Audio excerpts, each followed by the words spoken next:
really think you have a chance against us, Mr. Cowboy? Hey, motherfucker, what do you like to do? Oh, I don't know. Play chess. Screw. Well, let's play chess. They give off to Jonathan Taylor. Jump cutting his way close to the goal line. He's in there. Touchdown. I-N-D-Y.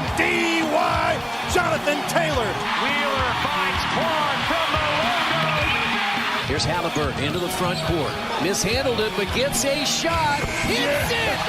Hits it. John, I have never been better to be on the air with you here in Indianapolis, a place where so many of my dreams have come true. The Ride with JMV on 93.5 and 107.5. The Fan. Let's get it started. A getaway Friday for a lot of people. Actually, getaway Saturday, more likely. Depends on where you are. I've been all over the board as far as folks that are going down to South Florida for the national championship game from Monday on the departure dates for you. A lot of you are going out tomorrow. I know at bullseyeeventgroup.com. That group is going out tomorrow. I will be there shortly thereafter.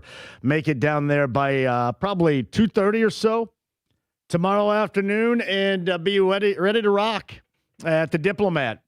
I get all the details on. I wish if you're going down there, and let's just say, for example, you're not going with our group or a part of our group initially, then maybe we can all find one another and have a great party. It's like yesterday when Gritty advised us about the locations, the two in South Florida, of the batch. That's what we got to do. We got to find one another down there this weekend. Because it's one thing about Monday, because Monday's still a hell of a ways away. But it's another regarding getting down there and just having a buttload of fun. That's what it's all about. Having a good time down there, making sure you keep everything between the lines, and then Monday getting things going. But we are going to be busy down there. In fact, we'll do this show down there coming up on Monday. That will be poolside, cabana party poolside with bullseyeeventgroup.com at the Diplomat, and then head over to the Hard Rock Stadium and see what the hell's going down with the national championship game. 8.5-point favorites are the Hoosiers as of right now. It's just a world that continues to amaze right now with that. It's stuff you never, ever thought that you would talk about. And boom, there it is. You're talking about it. National championship game coming up on Monday. Of course, all the shows this week, they've done a tremendous job of making sure you are in the know, making sure that you both understand the past and the present of this program, and just really a lot of great voices on all three local shows. And I think the overwhelming thought is that is the reason why you have three local shows, is to do that. Because you'll do and hear something that nobody else is going to perform for you in terms of stuff you want to hear. Been a really good week for us around here with a lot of guests. I did see Tyler Warren, the Colts rookie tight end, is now going to the Pro Bowl. This to me is interesting. So the Colts have one more training camp at Grand Park. And then they're moving back to the complex for 2027. And I hate it because I feel comfortable in saying this, but I do feel comfortable, and see if you guys agree with me. What they have done to implement the fans at Grand Park here in the last however many years up in Westfield, I'm not trying to be flippant here, but what they have done with that is one of the few things they got right over those years. And I know that it's not got a damn thing to do with the Sunday operation, although it does lead up to it in terms of preparation. But I always thought that was great. And it really was conveniently located. I did dig going to Rose Holman back in the day. I didn't mind going to Terre Haute. I didn't mind going to Anderson. We always went up there with our friend Clay, if you remember. I don't even know if he still owns that Greek's Pizzeria up there. But we used to go there, hang out. Everybody that follows the team, we'd go up and hang out and then go. We'd do a couple of shows up there. Always a really fun time in Anderson. Always a very enjoyable time in Terre Haute. If you remember in Terre Haute, Peyton Manning used to unmercifully mess with the Gorman when the Gorman was a part of the organization. Just absolutely tricking him, practical joking him, time and time again.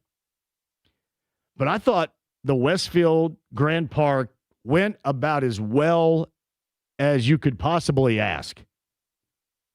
So to me, and honestly, the fans are the ones that are going to be bummed out about this.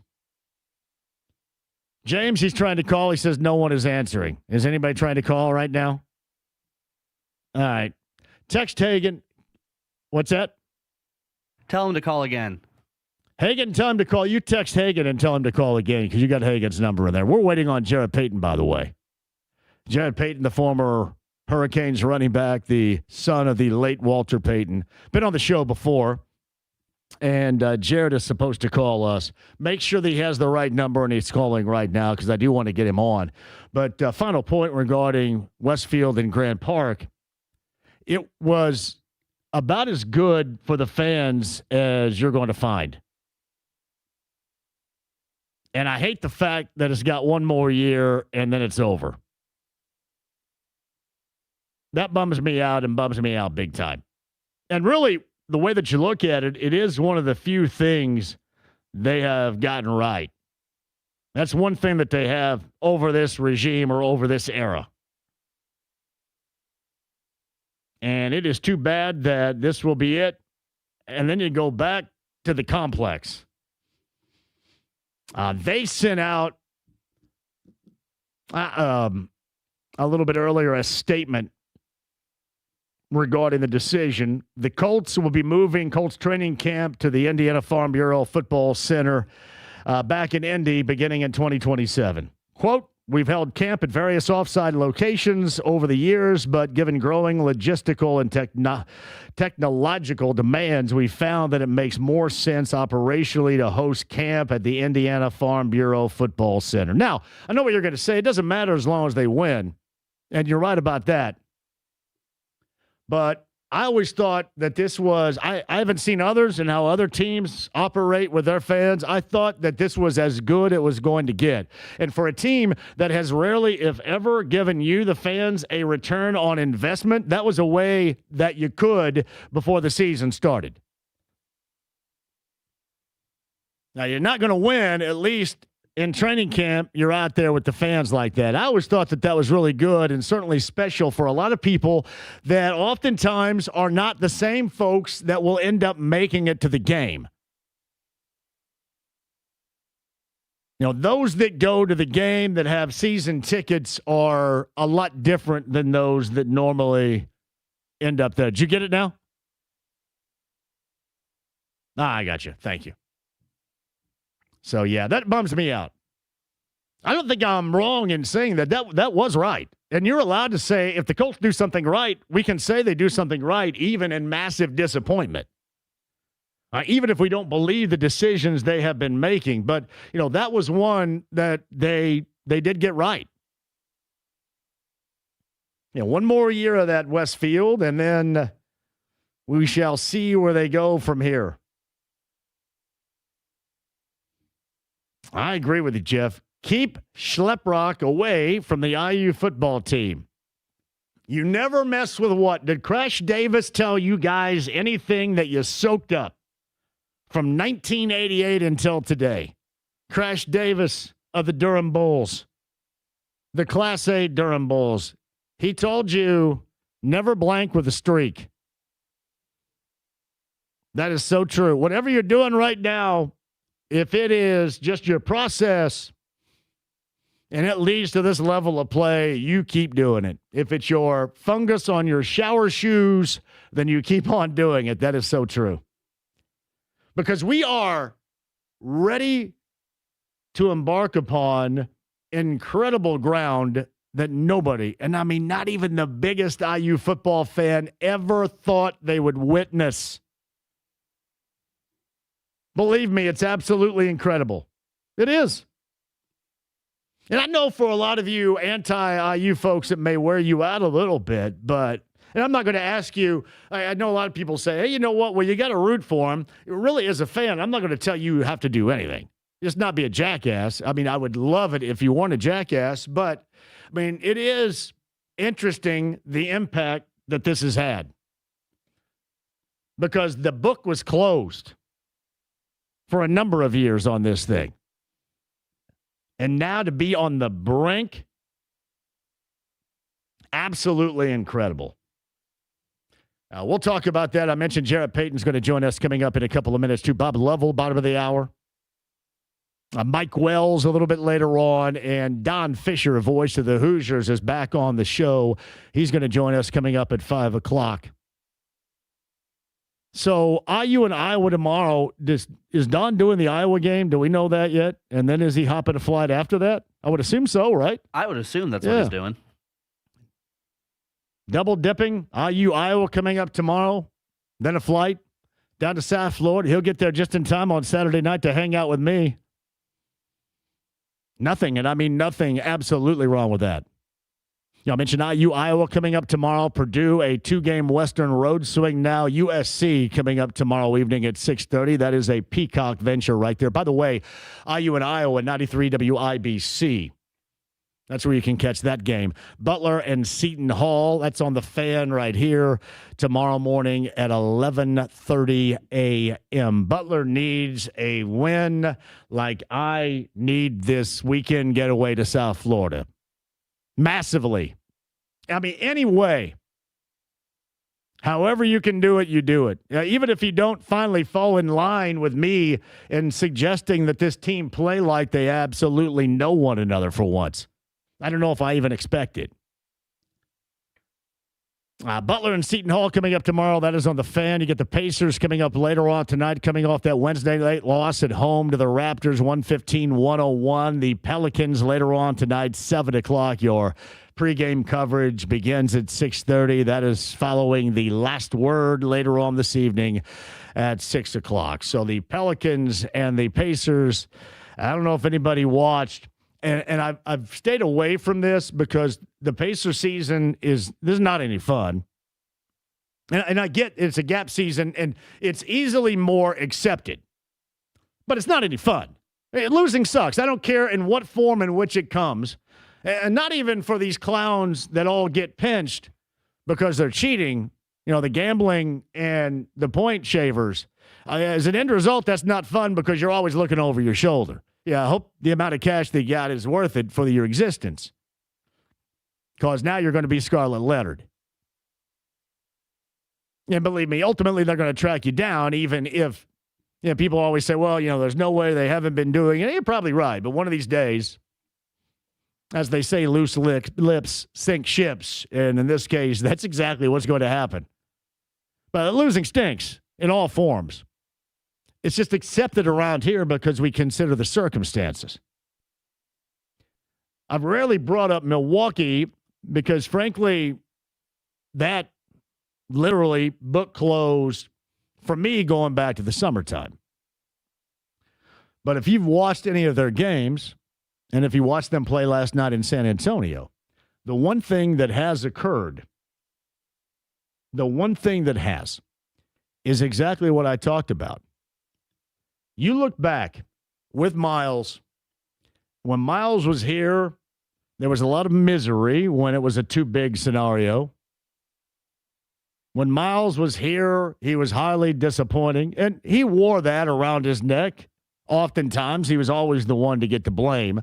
But let's face it, we did see the Pacers at their best, playing their best, and we saw him at his best, at a level in which we rarely ever saw outside of that window with Tyrese Halliburton. And what I was thinking about last night is not so much about your number one for Miles in Milwaukee and just what a massive disappointment it is. What do you have, 6-3 or something like that last night? And frankly, I'm glad he's not here because if he's getting paid that much money and without Halliburton playing, he puts up those numbers, can you imagine? It'd be relentless on me. So I am glad that he is in Milwaukee. But that further states my case that the MVP of the NBA is Tyrese Halliburton. How in the world can you go to looking like they did in the postseason up until the end of the NBA Finals in Game 7 and then be without him and look like this and have a guy that looked as good as he ever have with him and then presently is an absolute disaster in Miles Turner? I mean, a disaster. Back to that in just a second on the Andy Moore Automotive Group hotline right now. He is a friend of the show. He is a former Miami Hurricane. He is an NFL analyst. He's a very cool guy, and I don't know why occasionally he will hang around with our friend from Fox 59, Chris Hagan. It is Jarrett Payton on the Andy Moore Automotive Group hotline. Jarrett, welcome to the show. How are you? How you doing, sir? I was just listening to you talk about the Pacers and losing and all that stuff. I know there's a lot of people on these airwaves that are hoping for a win this weekend. I'm one of them, just probably a different color pattern. Well, you did, much like Reggie Wayne, much like Edger and James. I mean, there are a lot of former Colts players that the fans around here love a great deal that know where their allegiance is, much like yours going into Monday night in that national championship game. But, you know, as a former Cane, how do you size up the game itself? Maybe take the fact that you're an alum and that's the team that you love collegiately. That's where you played out of it for a moment. How do you size up the matchup?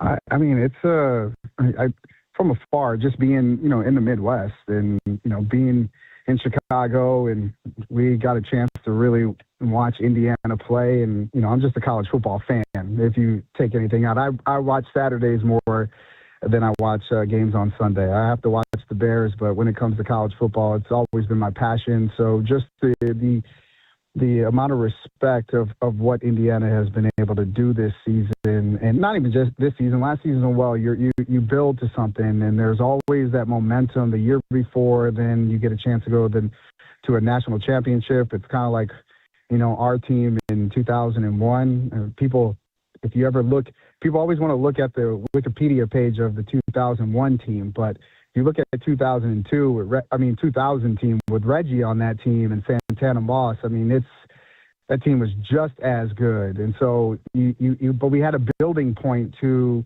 winning a national championship. And I give credit, man. I love what Indiana's all about.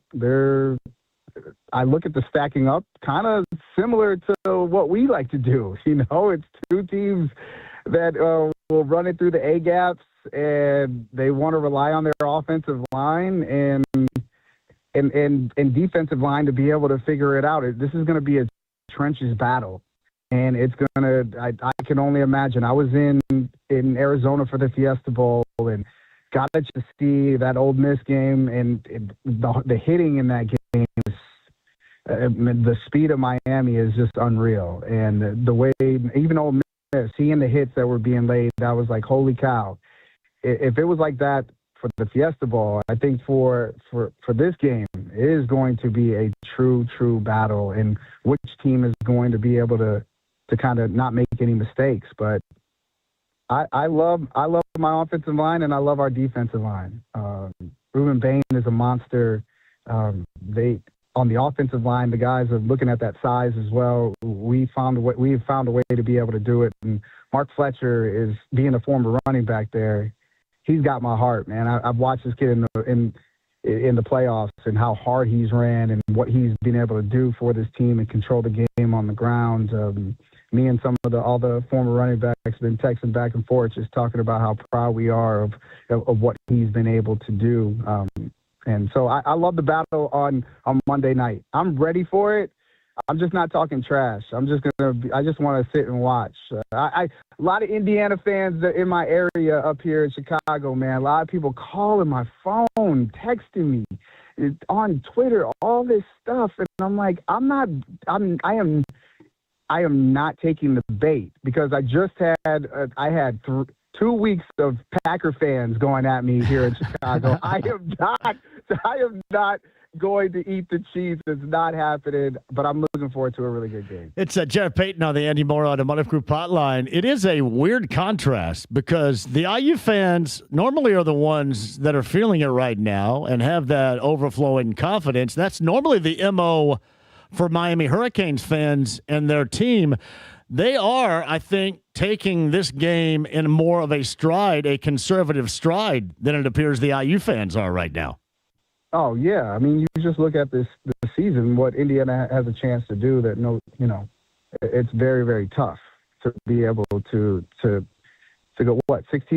That would be 16-0? Yeah, it's really, really tough. I get that. It's tough already just back in our day, just going undefeated 12-0. I mean, that's rough in itself, so you got to give them a lot of credit. But Miami, I'm just going to tell people this.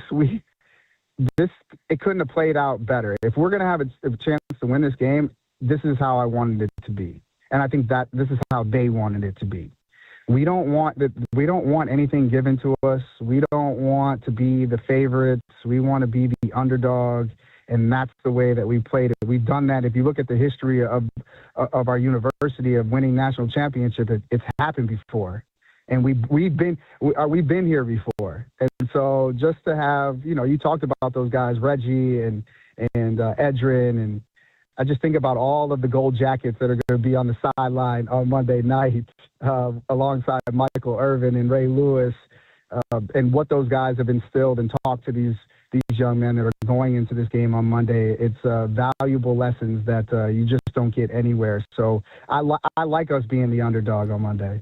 Jarrett Payton with us. Both sides of the football, you talked about on either side in the trenches. Let's talk about the quarterbacks, from the Heisman Trophy winner in Mendoza to that of Carson Beck. I mean, might we be kind of overlooking the fact that whatever quarterback stays away from making the mistakes, which obviously IU and this team has not only stayed away from that, but they have thrived in a world in which the other team does make a mistake. Might it just come down to that, simply put, on either side with the quarterback play? Yeah, definitely. I think that it does. And look at what Mendoza has done. You win the Heisman Trophy, man. This just being around guys that were in that conversation while I was at Miami, and I know how hard that they've worked to get to that point. Man, it's a testament to everything that he's been through, and just following his journey from being down in South Florida as well to all around the country to now at Indiana. Yeah, they don't make mistakes. They're a sound football team, and that's the one thing that it's hard to do. But Cignetti's just done a really good job of how not only him and what he demands, but also how his coaches coach.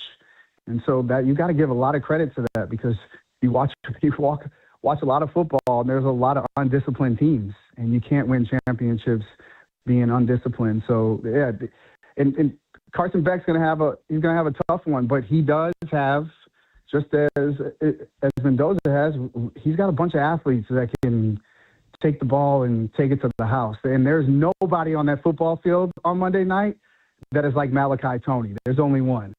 And to be a freshman, he's a game changer. And I can't even imagine he should still be in high school, a senior in high school, and he is freshman of the year. I mean, just to see what he's done. He is the one that I'm going to be watching, because he is electric, and there's nobody that can do what he does, and I think he could be the X factor on Monday night. Got to go really quick here, Jarrett, but in closing, since you're staked out up in the Chicagoland area, how are the Bears fans feeling about the possibility of the new digs being in Northwest Indiana, in the region? Anybody digging that? Not liking it? What's the feel?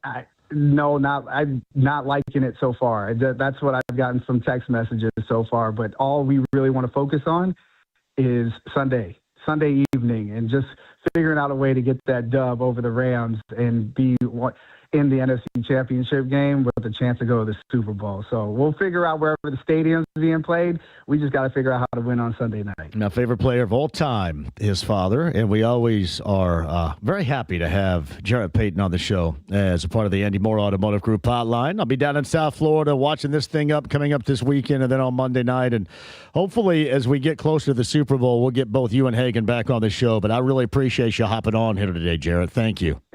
Anytime. I'll talk to you soon. Jarrett Payton on the Andy Moore Automotive Group hotline. Good dude. Favorite player of all time was his father. That's back when I was a huge Bears fan. Like Mark Dykton, dorkish Bears fan, kind of, right there. Seriously. And then when you start this, it all kind of fades a little bit. Just the way that it goes. Quick break, we'll come back. Bob Lovell, bottom of the hour. Mike Wells, 4:30. Don Fischer, voice of the Hoosiers. You don't want to miss that at 5. Mark Kestisher of ESPN Radio talks IU in Miami coming up at 5:30. Stream the app, HD Radio, AAA Membership Lounge via YouTube Live, AAA.com. That is where you go to make sure on the open road you've got that support always behind you. AAA, download the app today. Hit a button. Become a AAA member, AAA.com at 93.5 and 107.5 The Fan.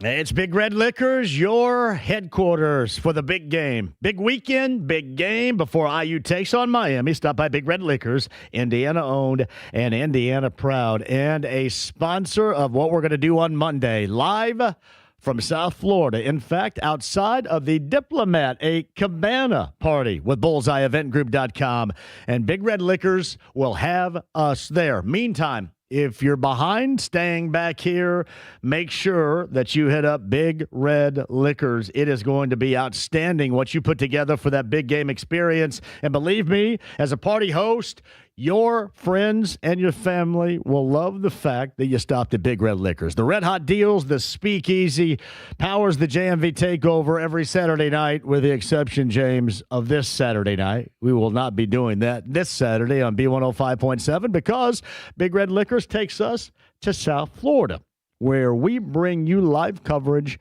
beginning on Monday with Big Red Liquors. To find that location nearest you and those Red Hot Deals, it's BigRedLiquors.com.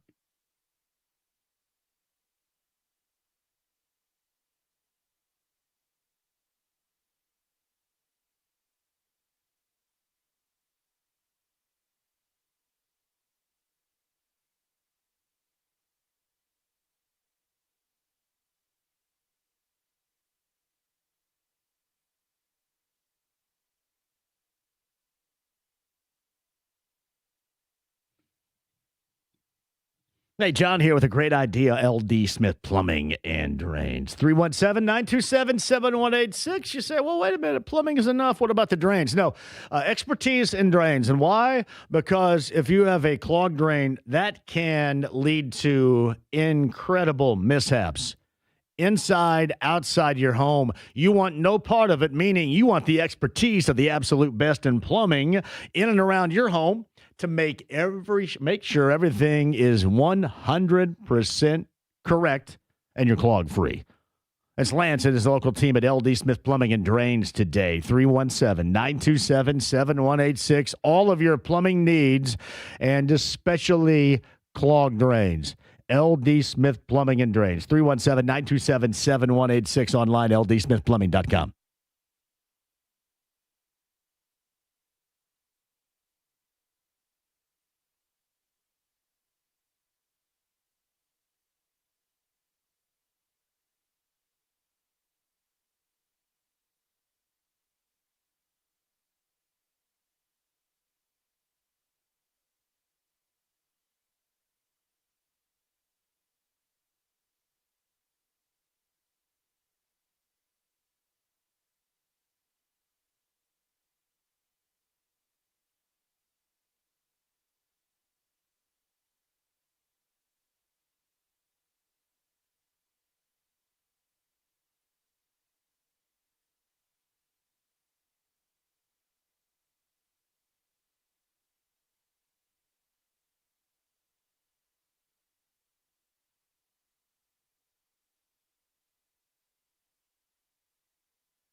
The Ride with JMV. Now you listen here. He's not the Messiah. He's a very naughty boy. Now go away. 93.5 and 107.5. The Fan. JMV, awesome having Jarrett Payton on the show today. Other than my brother and I being from here, the rest of the entire family from Chicago, and Jarrett is truly one of the best dudes you could ever meet. There is no doubt about that. He is clutch. The kind of guy I hope my son grows up to be, just a great human being. Jarrett Payton's been on this show a number of times. The common theme today, the thread, if you will, is that of he being a former Miami Hurricane running back. But Northwest Indiana in the dabbling now to lure the Bears location, that's outstanding. Absolutely outstanding. I had to ask that question. We do have divisional round postseason coming up this weekend, and a lot of you have chimed in, and rightly so, on this being the final year of Colts camp at Grand Park in Westfield, and how amazingly disappointed you are in that decision. I concur. A lot of you, that was the only opportunity you had to see the Colts during the season. And I don't know how they're going to end up getting anybody out there. Fan-wise, logistically speaking, the year after next when it goes back to the complex. Of all the decisions they have made over the years, that one has been a solid one. Not many other solid ones, that one has been. But it's too bad. That's something they had going for them in a high level of mediocrity. Was that. See, this is what happens when you kind of stink it up, James. You get in this groove now to where even when you do things right, you end up screwing that up. This is where they are. Mike Wells a little bit later on, voice of the Hoosiers, Don Fischer, Mark Kestisher of ESPN Radio. We are all talking IU football national championship game, and Bob Lovell's got that. Bob Lovell's got high school basketball, college basketball. I think what I should ask is, what doesn't Bob Lovell have on Indiana Sports Talk coming up tonight and tomorrow night throughout the state of Indiana, Bob? What's the answer to that question? You caught me. I'm speechless. I'm just a humble kid from Plainfield trying to get by and do the best I can. Yeah, you got to try, but you've got a lot on your plate tonight and tomorrow night, which makes it nice. I mean, it really does. Yeah. I mean, it's a fun time of year, John. I mean, in years past, clearly, this is the time of year where we'd be talking all about the Marion County tournament and other things. Girls teams are getting ready, and they're in the toward the end of their season. Boys are ramping it up, obviously, but we're in the midst of a different world. We're talking college football into January, and it's fun. It's incredibly fun. So there's a lot going on. Pacers are, got a big weekend. You got high school basketball and IU. So you're a sports fan like you and I. It's the perfect time to be around. Well, let's face it, too, of the major sports that we do watch around here may become winning-wise a bit fleeting, considering this is going to be the final weekend into Monday. You're going to watch IU football, try to win it all, and then you have Purdue basketball, and then you've got a lot of other of those normal teams that people love around here, a bit on the bus that's struggling right now, Bob. Well, I agree, but we all know it's cyclical. We all understand that it's hard to win, irrespective of what sport you're talking about. But we have plenty to be excited about, plenty to be happy for, because there are a lot of teams being successful. Pacers are showing some signs of life. I mean, they're starting to put some things together. Purdue is going to make a legitimate run to the championship. I don't think there's a question. And then, you always have high school basketball, John. You always have a Friday night like tonight where you have great basketball, and they keep us in touch of why we fell in love with the great sport when we were kids. Well, I do love that, the hoop. I just wish some of our hoops teams would get it into gear. I mean, IU looks pretty discombobulated and at times a lot slower and unathletic compared to who they play. And I was talking about Butler. We don't normally talk about Butler this way, but I don't know how else to describe Thad's team as of late, especially in the last four. Bob, it looks like that these guys just met one another in the Hinkle parking lot and then roll in there and play. Well, they're clearly, out of rhythm and not playing well. I think the Big East will do that to you, John, because there clearly no let-ups any night on your schedule.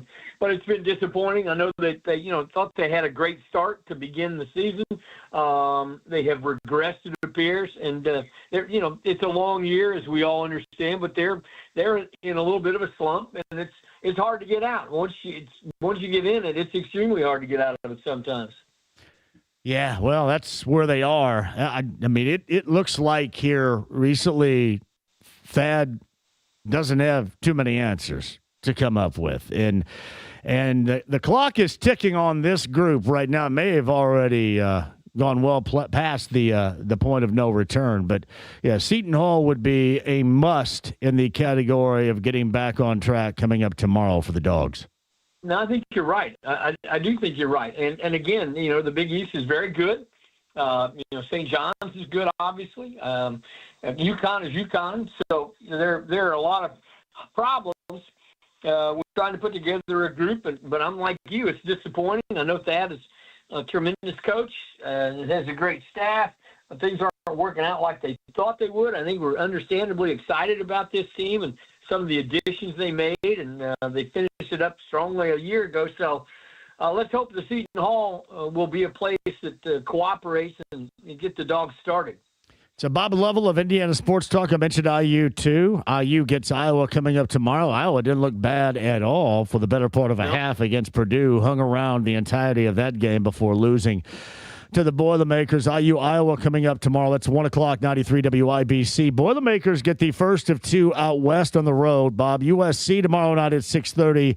UCLA coming up next Tuesday before they head back to the Midwest for the Big Ten schedule. But, yeah, Purdue seemed to get things right with Braden Smith the other night in that second half for sure. Well, they did, and it's not surprising him. He's not going to put together two halves like that, or they're not going to put together two halves like that. And I think their young kids are starting to show some signs. Jack Benner, as everyone knows, is pretty good. He got doing a lot of things. Oscar Clough has just been a tremendous addition. He's owning the paint. He's making a lot of things happen. I still wish they'd shoot it better, but that's just me. But it's a big road trip, no question at all. And what what worries me is you got to fly out to the coast, you fly back, right in the middle of it all. That's a big ask of your bodies. And so they're good. I think they're going to continue to be good. They just got to absorb what the Big Ten schedule throws at them. So, give me your thoughts on the college hoop story yesterday, the point shaving scheme involving more than 39 players, 17 NCAA Division I teams, and some dudes that just were playing this week. A dude, in fact, that had 21 points the night before. What are you thinking? I guess the first thing I would ask about this that I think everybody's curious about, do you believe that this is kind of a rogue case, or are there more examples you think that we haven't found out about yet out there? I do not believe for 1 minute that it's a rogue case, not for 1 second. I would be very stunned if there weren't more people involved at all levels. I'm talking about, and what do you expect with the betting lines that are out there? The services, go online, grab your phone, make a wager. These are college kids.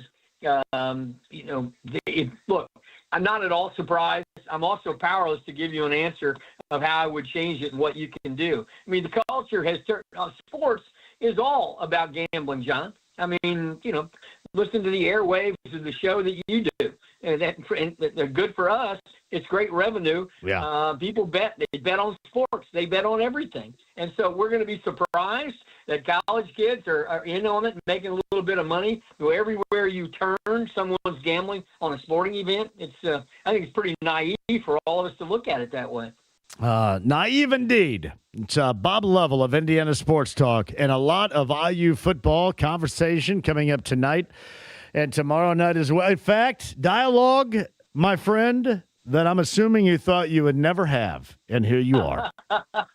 No, you're exactly right. I mean, I thought I'd talk about IU and the National Basketball Championship again, but not football. I think it's great. I think it's fantastic, and I think everybody, look, they're the best team. If they play like they're capable of playing, I think they'll win the championship.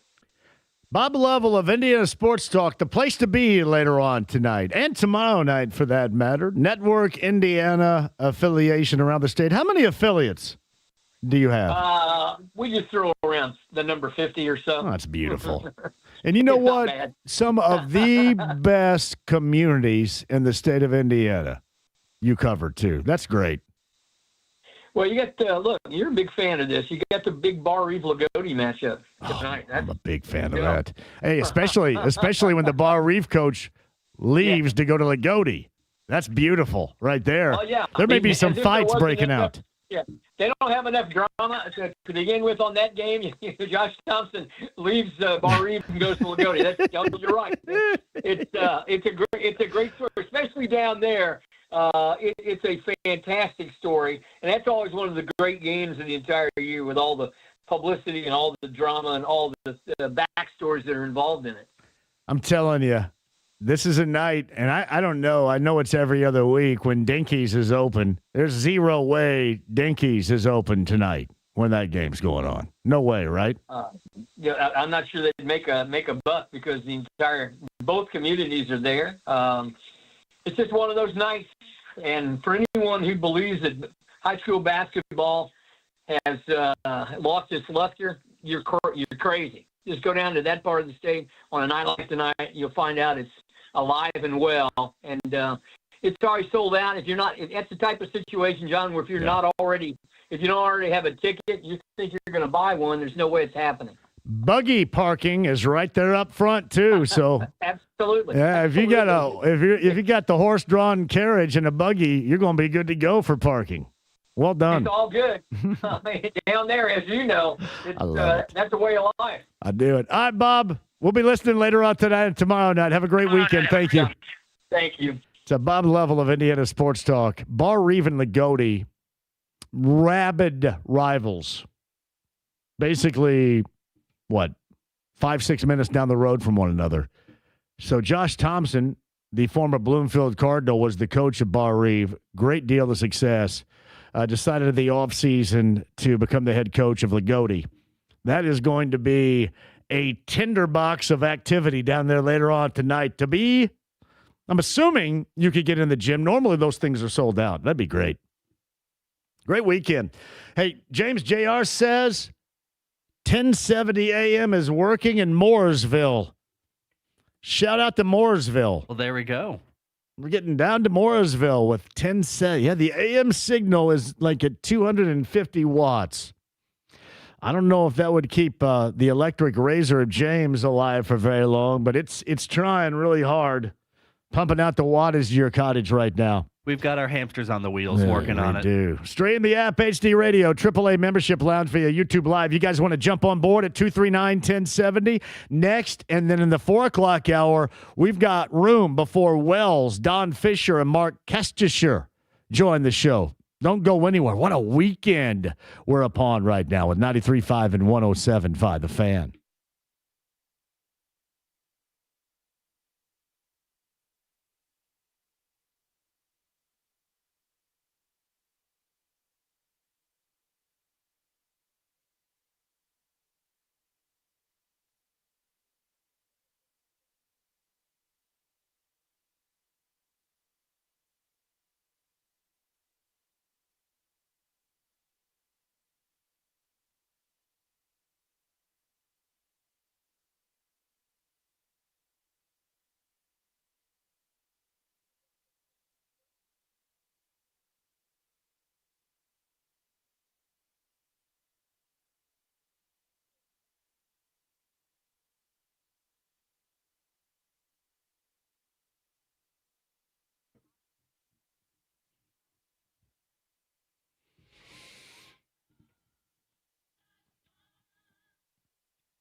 Oh, if you want to start your weight loss journey, now is the time. Premier Weight Loss, 2 Indy area locations. In fact, it's perfect timing.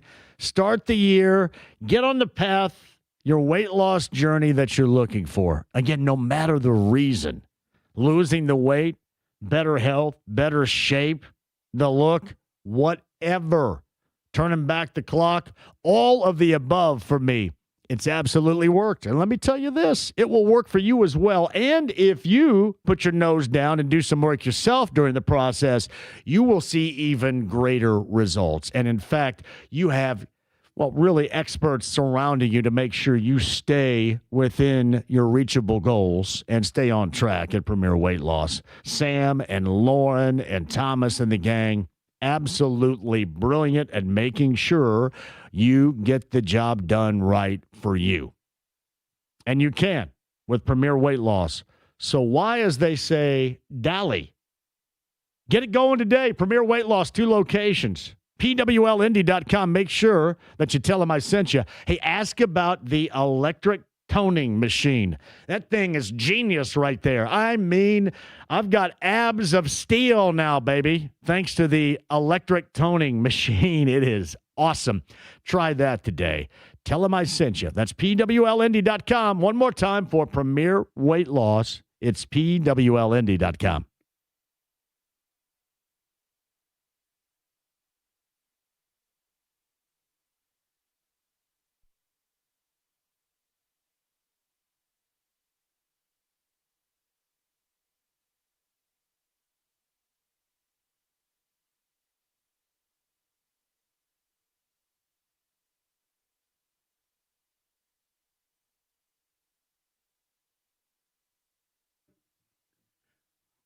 The District Tap, 2 locations. Man, you're going to have a lot going on this weekend, so you're going to have to feed everybody. Maybe you're going out on a date, just kind of hanging out with the fellas.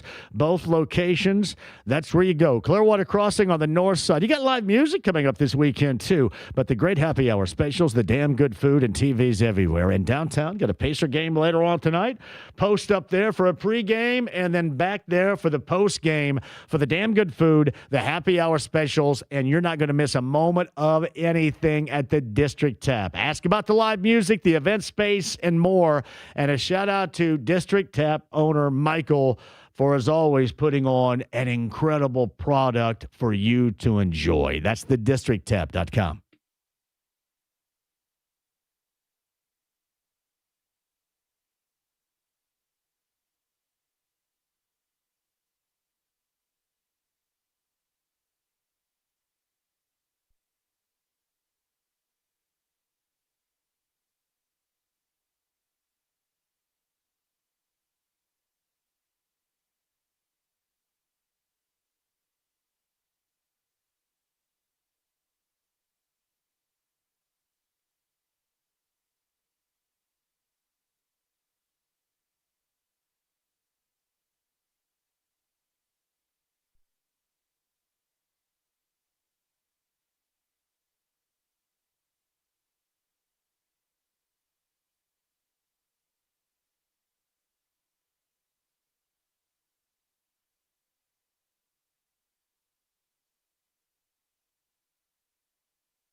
The Ride with JMV. Well, we're waiting. 93.5 and 107.5. The Fan. Thank you for joining us. James over there, I'm John. Hey, by the way, no JMV takeover tomorrow night on B105.7. Act accordingly. Don't be so bummed out. I'm bummed out, too, because I love doing it. But no JMV takeover. We're missing nothing but the 90s tomorrow night on the JMV takeover. So, no Nada Surf and Popular. No Trippin' Daisy, I Got a Girl. No Grantley Buffalo, Lone Star Song. Yeah, Primitive Radio Gods. Standing outside a broken phone booth with money in my hand. That's a long title. No Next and a little innuendo at the dance with Too Close. Sorry about that. We'll get you back on the return, but no JMV takeover coming up tomorrow night on B105.7. Postponed. I think Mel McMahon is going to be on in my place coming up tomorrow night, B105.7. If you're digging on the music, it is nothing but the 90s. JMV. Clay from Martinsville at 317-239-1070 on the text line.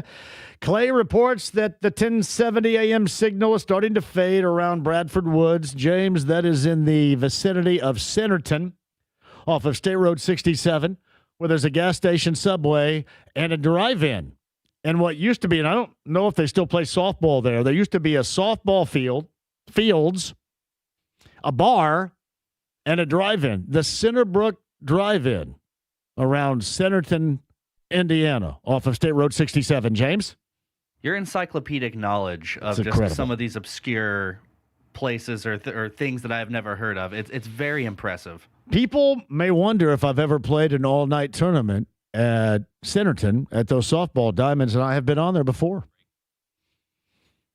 And believe me, when we're growing up, especially when you just vault out of high school, if you played baseball especially and you weren't good enough to do anything else with it after high school, you immediately gravitated to men's league softball. And there was nothing better, James, in men's league softball than the summertime all-nighter. Where you may, and if you're, and luckily I'm from Greene County, where everybody has a truck, and we would just pass out drinking in the back of the truck, and then, hey, you guys got to play at 2 a.m. at Murray Forest Park in Bedford. Or back in the day at Upper Cascade in Bloomington, or Twin Lakes in Bloomington. Beautiful. I'm sorry, I don't think a 2 a.m. softball game really appeals to me. No, it is. When you're in your late teens or early 20s, it's glorious, James. The pageantry, you guys know what I'm talking about, the pageantry of the summertime softball men's league all-nighter, the weekend all-nighter. Oh, yeah, by the way, James, Shoals, the Catfish Festival tournament. Holy crap. Am I speaking to you out there, fellas? Quick break. Your calls on the other side. Wells, bottom of the hour. Don Fischer, 5 o'clock hour. Mark Kestisher after 5 as well. Don't go anywhere. AAA Membership Lounge via YouTube Live. 93.5, 107.5 The Fan.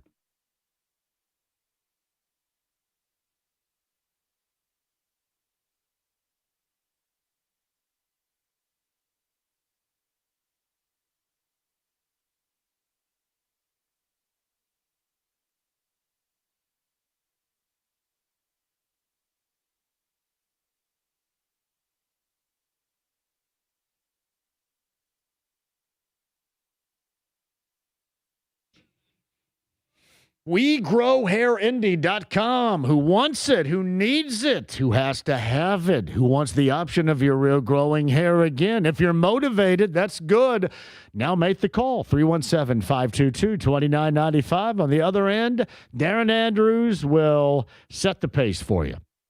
Clear a path for your real growing hair again. No pipe dream. Don't let everybody make fun of you. Because, well, you're going to do this, it's going to be a toupee. No. This is your real growing hair. Beyond legit. There's no glue, no Elmer's, no duct tape, nothing like that. Just your real growing hair again. You can have it. you've got the option. Talk to Darren Andrews all about it today. 317-522-2995. WeGrowHairIndy.com today.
The Ride with JMV. I am the cream, yeah.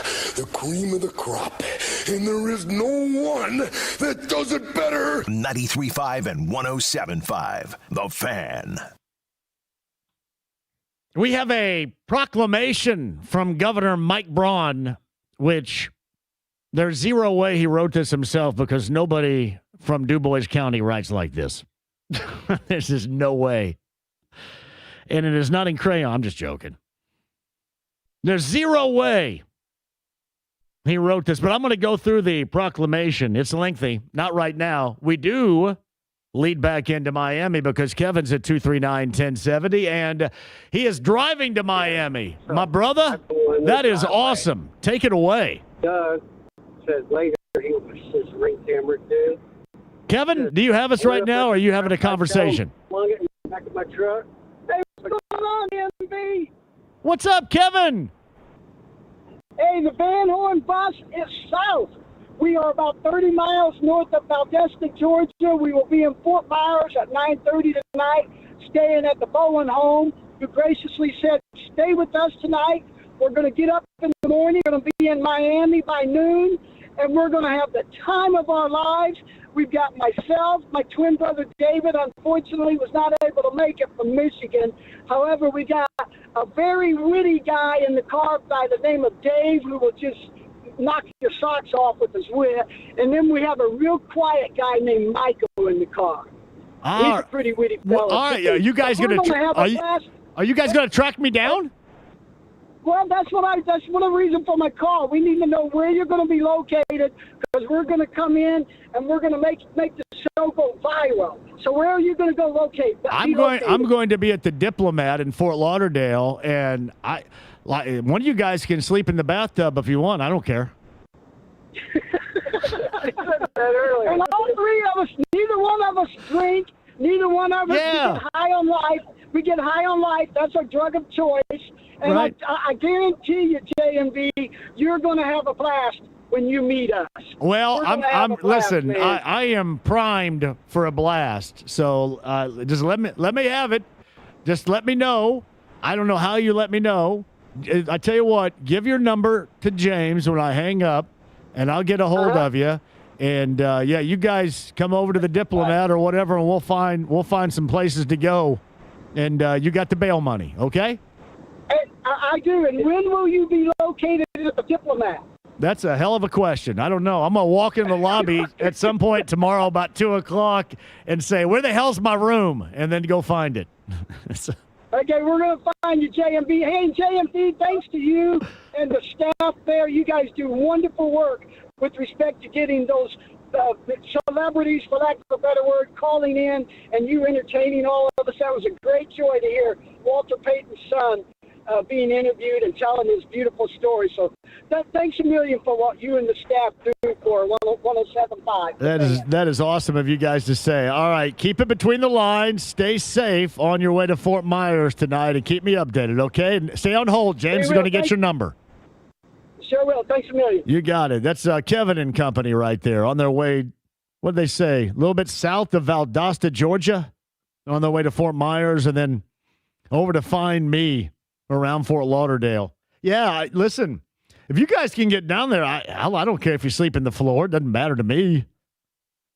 If you guys don't mind sleeping in the floor, I'm not sleeping in my bed. But you can sleep in the floor, sleep in the bathtub, whatever you want to do. So they've got a witty guy and then a quiet guy. I'm all for it. You guys be safe. Blake's up next at 239-1070. Blake, welcome to the show. How are you? Hey, I'm doing well. How about yourself, John? Fantastic, Blake. Go ahead. Hey, so I just wanted to get your thoughts on the Colts moving their training camp in 2027. I think it away stinks. From Westfield and I know it's terrible for the fans. Yeah, I think it stinks. Among the good decisions this group has made over the years, which are few, that was one. And this is not a good one. Yeah, I agree. I think it just makes me worry about Carly being frugal. Now I kind of understand why she kept Steichen and Ballard. She didn't want to pay the contracts, just like she probably didn't want to pay Grant Park. Yeah, all this makes you wonder if they're going to have what it takes financially and the means to what it takes to make this thing sustain. Listen, that is the first thing that comes to mind to anybody until proven otherwise. I agree. Blake, anything else? Oh, nope, that's all, man. I appreciate you. Have yourself a good weekend, man. You too, Blake. Thank you very much. No, I think that decision's terrible. It doesn't really say. You don't really know, but we all know the Grant Park experience was, for the most part, for those that rarely, if ever, get to go to games. And it was a great connection, and especially a great connection for a team that has given you no return as a fan on any investment for the past 5 years. That was really one of the few embraceables, and certainly one of the few good decisions that have been made. You knew it was a matter of time, but it doesn't make it any better. It still stinks. And I'm right there with you. Laura's next at 239-1070. Laura, welcome to the show on a Friday. How are you? Hi, JMV. Doing great. About 10 minutes ago, I was coming off of 465 South going on to Airport Expressway, and I got stopped by entourage of Miller buses being led by state police. Is the team flying down to Miami or? I would assume so. Oh yeah. Well, they're not driving with like Kevin and those guys that we just talked to. So I know that. So no. I just that may have been the entourage of buses. Because they were getting off headed to the airport. I thought, well, it might be that, or it might be a bunch of blue hairs going for a field trip for the day. So. Maybe there's somebody going to the casino or something like that. No. Hey, Laura, are you going to South Florida? Oh, I wish. I'll be there in spirit, by all means. I know you will. Well, let us know on Monday. Make sure we'll be down there live. Make sure you call the show. We'll get you on for that final prediction on Monday, okay? All righty. Sure will. Go Hoosiers. Laura, thank you for the call. I would assume so. Do they not take off from Bloomington or they come up here? Is this too big of a deal to take off from Bloomington? I'm going to say, if anybody's around the Monroe County Airport, I have my longtime friend Elise Fields has property that the backyard looks out over the runway. And whenever I'm there, it's always freakish to see this huge, like, passenger jet land. Just all of a sudden, it just comes out of the trees out of nowhere. You go, what the hell's happening here? Just freakish. Occasionally, you will see that. And then it just lands in their backyard, basically. Derek's next at 239-1070. Hello, Derek. Hey, JMV. So glad you get to go to the Super Bowl of college football this weekend. That's exciting stuff. And I love that your friends at Bullseye have everything put together as well. Since you're not going to get to go to a Colts Super Bowl forever with all the dysfunction going on, I just thought of this on my drive up and listening to you. There are 7 teams that have won more than 50% of the Super Bowls, and their franchises are pretty solid franchises. I don't know. Take a run at who those franchises are. Yeah. But there are 7 of them. 5 of them are in the playoffs this year. One has dominated in the last 10 years, and the other just made a great coaching hire. So we're talking, what, Patriots, Rams, Niners, Seahawks? No on the Rams. Okay, no on the Rams. No on the Rams, no on the Seahawks. Bills? So let me clarify. 7 teams have won 4 or more Super Bowls. Oh, okay. I'm sorry. 4. And that adds up to more than half of them. Yeah. So 4 more Super Bowls right here. So you got the Niners, you got the Patriots, you've got the Steelers. Right, they were in it, but you've got in the playoffs.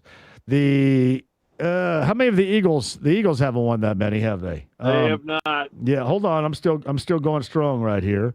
The Broncos. I don't think they've won that many. Who else am I missing? Go ahead and add to them. Cowboys, 5. They have 5, even as dysfunctional as they've been lately. Yeah. The Packers, the Chiefs, and the Giants are who you were missing. See, I'm sorry. 7. Here's and I got your question wrong. I was just thinking of those. I thought you said those in the postseason is why I was going the route in which I did. Sorry. My bad. My bad. 4 or 5 of those are in, and the Chiefs have been in so often lately. The only one that's been relatively dysfunctional lately is the Giants, and they hire Harbaugh, which I think is a marvelous hire. But when you think about the Colts and the pipe dreams of getting back to where they were when the Peyton Manning teams were in play and competitive, it's just beyond.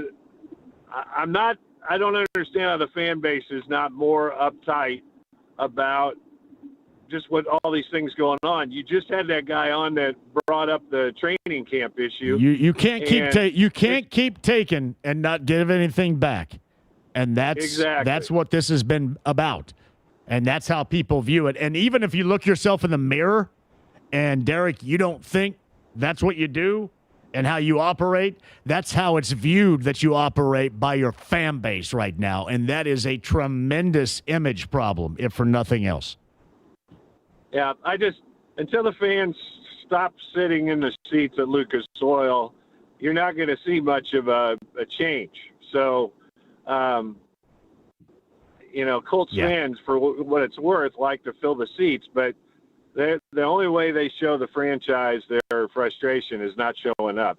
Tailgating with Bullseye, though, is absolutely fine, even if you don't show up to the game. Game day experience, Derek, is made. That's right. My man. That's right. Have a good weekend, John. You too, Derek. Thank you very much. JMV, this is from Matt in Salem, Indiana. Have also played many a beer league at Twin Lakes back in the day. Twin Lakes was big. Upper Cascade. I got one for you guys, and this is back prior to me playing men's league softball. Flatwoods, which is between Ellettsville and Spencer. That was another. And obviously Midwest Sports Park up here, played a lot of softball over there. But when I say this, for baseball fans that played baseball in high school and you stink it up like me upon graduation, or they just say, all right, maybe you didn't graduate, but go ahead and move on, and you still want to play a variation of the game, softball was it. And speak to this, there was no more glorious moment in your late teens and early 20s that you took part in. Remember, these are the days of very little, if any at all, responsibility that we had.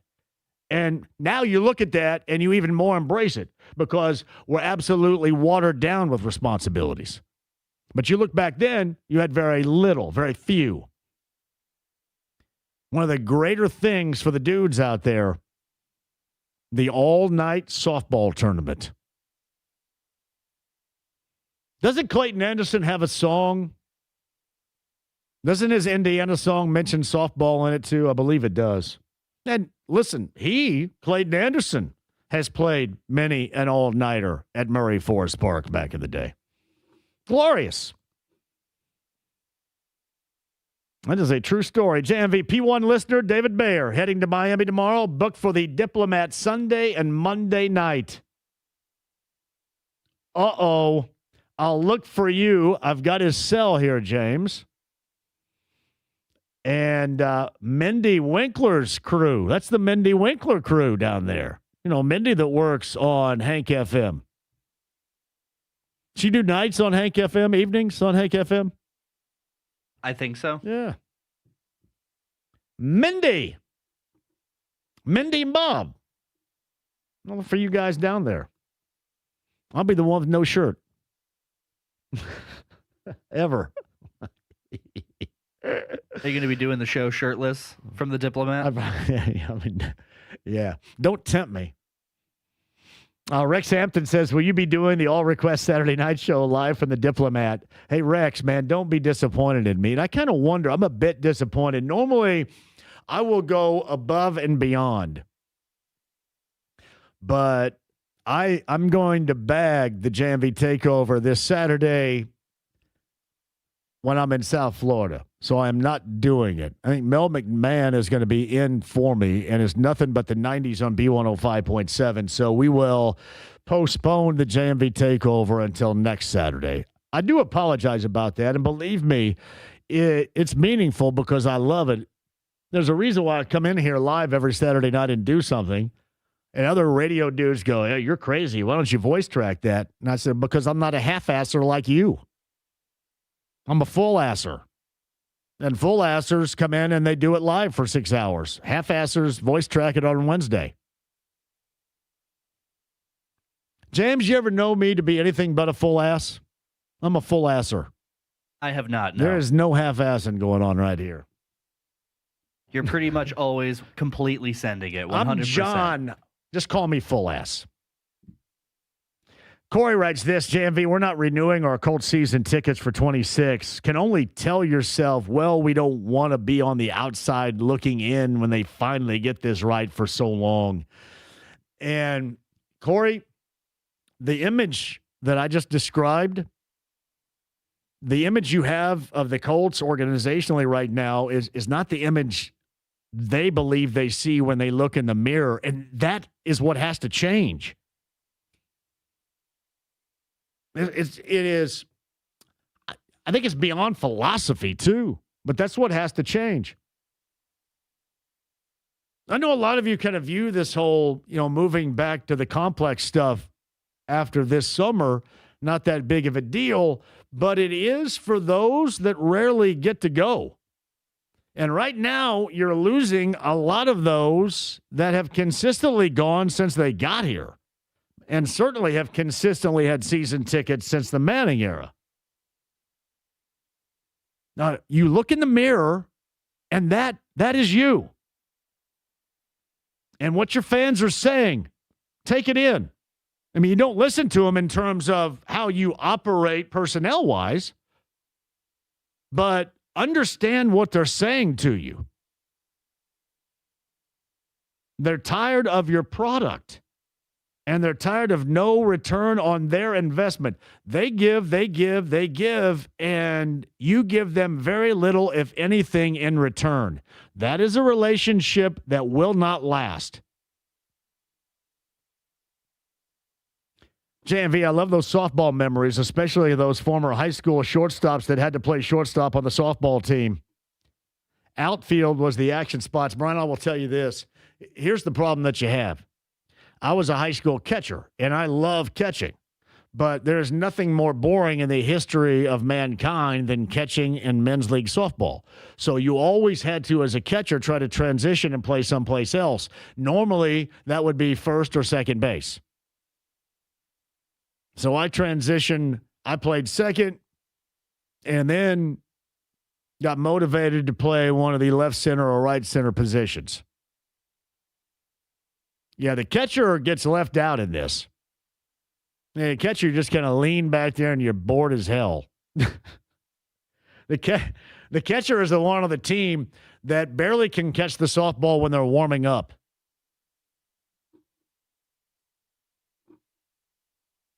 Jeanette says, I swear you're going to be shirtless for the rest of your life when you retire. There's no question about that. Clothes are overrated, Jeanette. That is a true story right there. James, how are you on time? I'm cool right now. Doug, we got a few minutes. Is Doug up next? Doug at 239-1070. Doug, hello.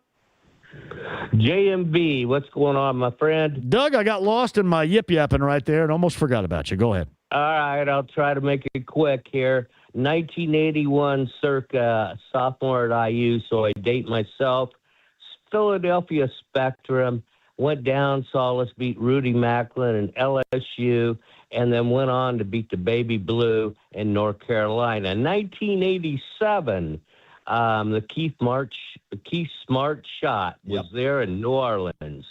Minnesota, the Knight versus, Valentine deal? What a fiasco. Oh, when they got hosed. Yeah, the Todd Leary shooting moments and the Valentine hosing. Yeah, that's a legend right there. Still was there and had a great time in Minneapolis. Fast forward to 2002, doggone it, Covered Hill twisted his ankle. We beat Oklahoma, and then all of a sudden, doggone it, his ankles twist in the second half. Yeah. We just didn't have enough for Maryland. And then all of a sudden we're on this football thing. My buddies from college, they go to the Rose Bowl. Subsequently, some of them went to the Peach Bowl. I told my better half, I said, honey, we'll go if they get to Miami. Well, all of a sudden, Oregon, we beat Oregon. I said, well, maybe next time we'll go. And you know what I heard? Next time, you get your rear end on there and you call bullseye right now. We're going. John, I'll see you tomorrow at Yeah, 10:30 my a.m. brother. Well, I tell you what, I think I'm going on a different flight about 35 minutes later, but we will meet up in the lobby down in Miami.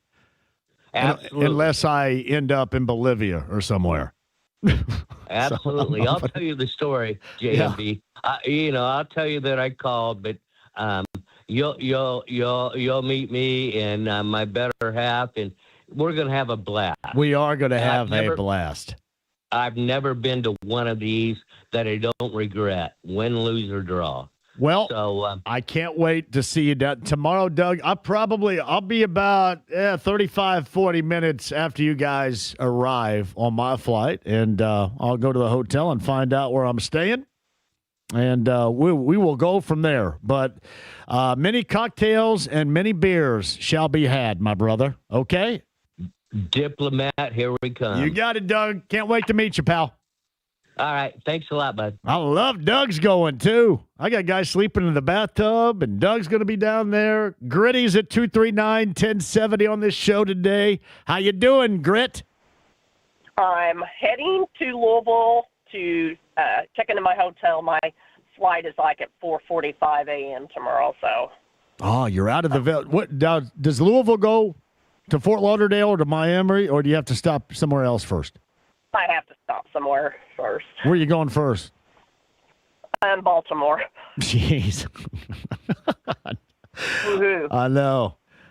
If you know your geography, too, you go, man, I got to go all the way over here to go all the way down there. What the hell's going on here?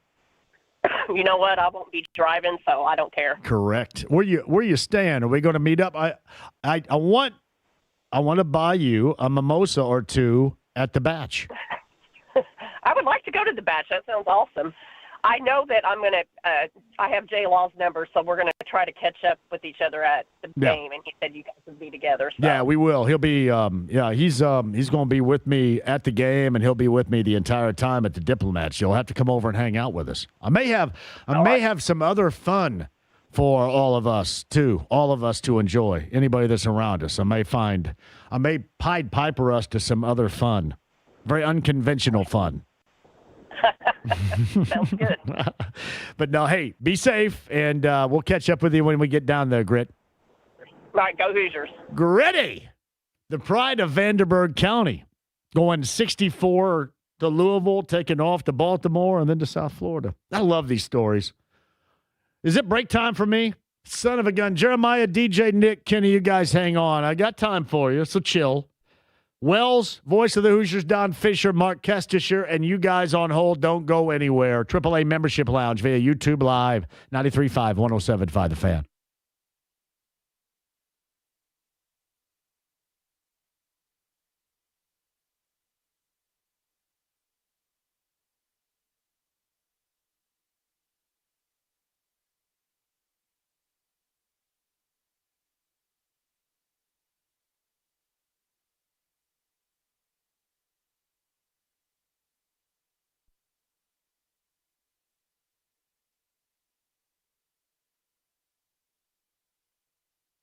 John here for Love, Heating and Air Conditioning. John and Chris Love at 317-353-2141. Have you made that call to Kendra yet to set up? And they've been trying to call me, and my bad, Kendra and the gang over there. You've tried to call to set up an appointment for me, and I have been a bit lacking in getting back with you. I gotta, and you should as well. We both have to make sure that our systems are running smoothly, because if it's not, that could complicate matters further down the road. We don't want that. We want to run smoothly and be warm and comfortable in our homes, thanks to John and Chris Love at Love Heating and Air. 317-353-2141. If, by the way, you find out your system needs a repair, mention my name, get $95 off that repair with Love Heating and Air. It's Kendra awaiting your phone call, 317-353-2141, online, love-hvac.com today.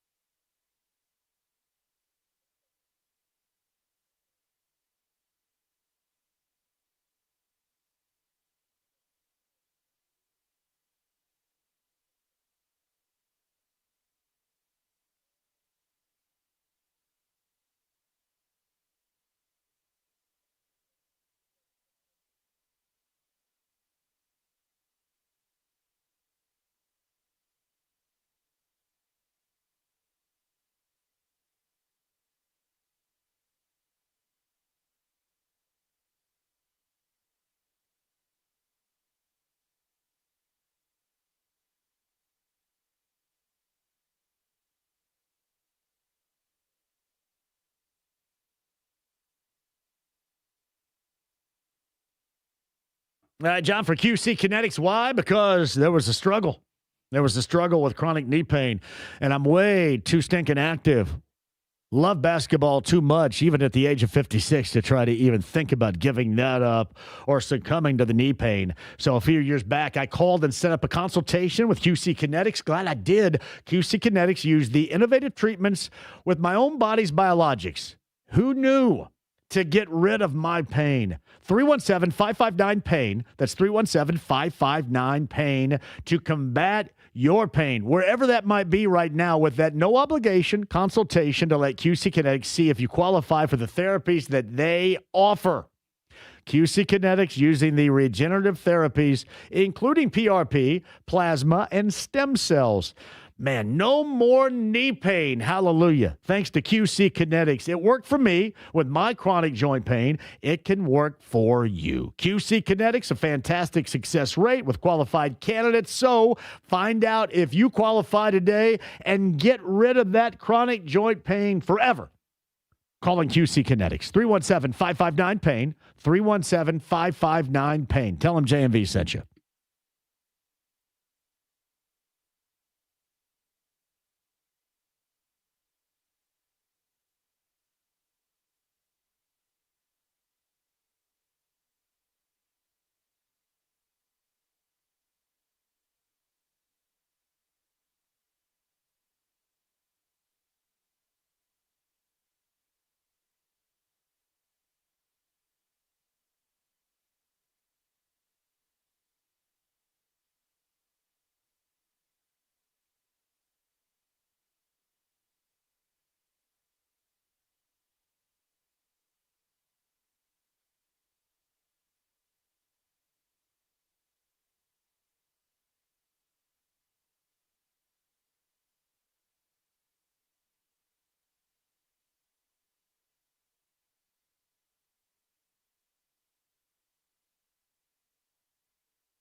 The Ride with JMV. Excuse me, Robo.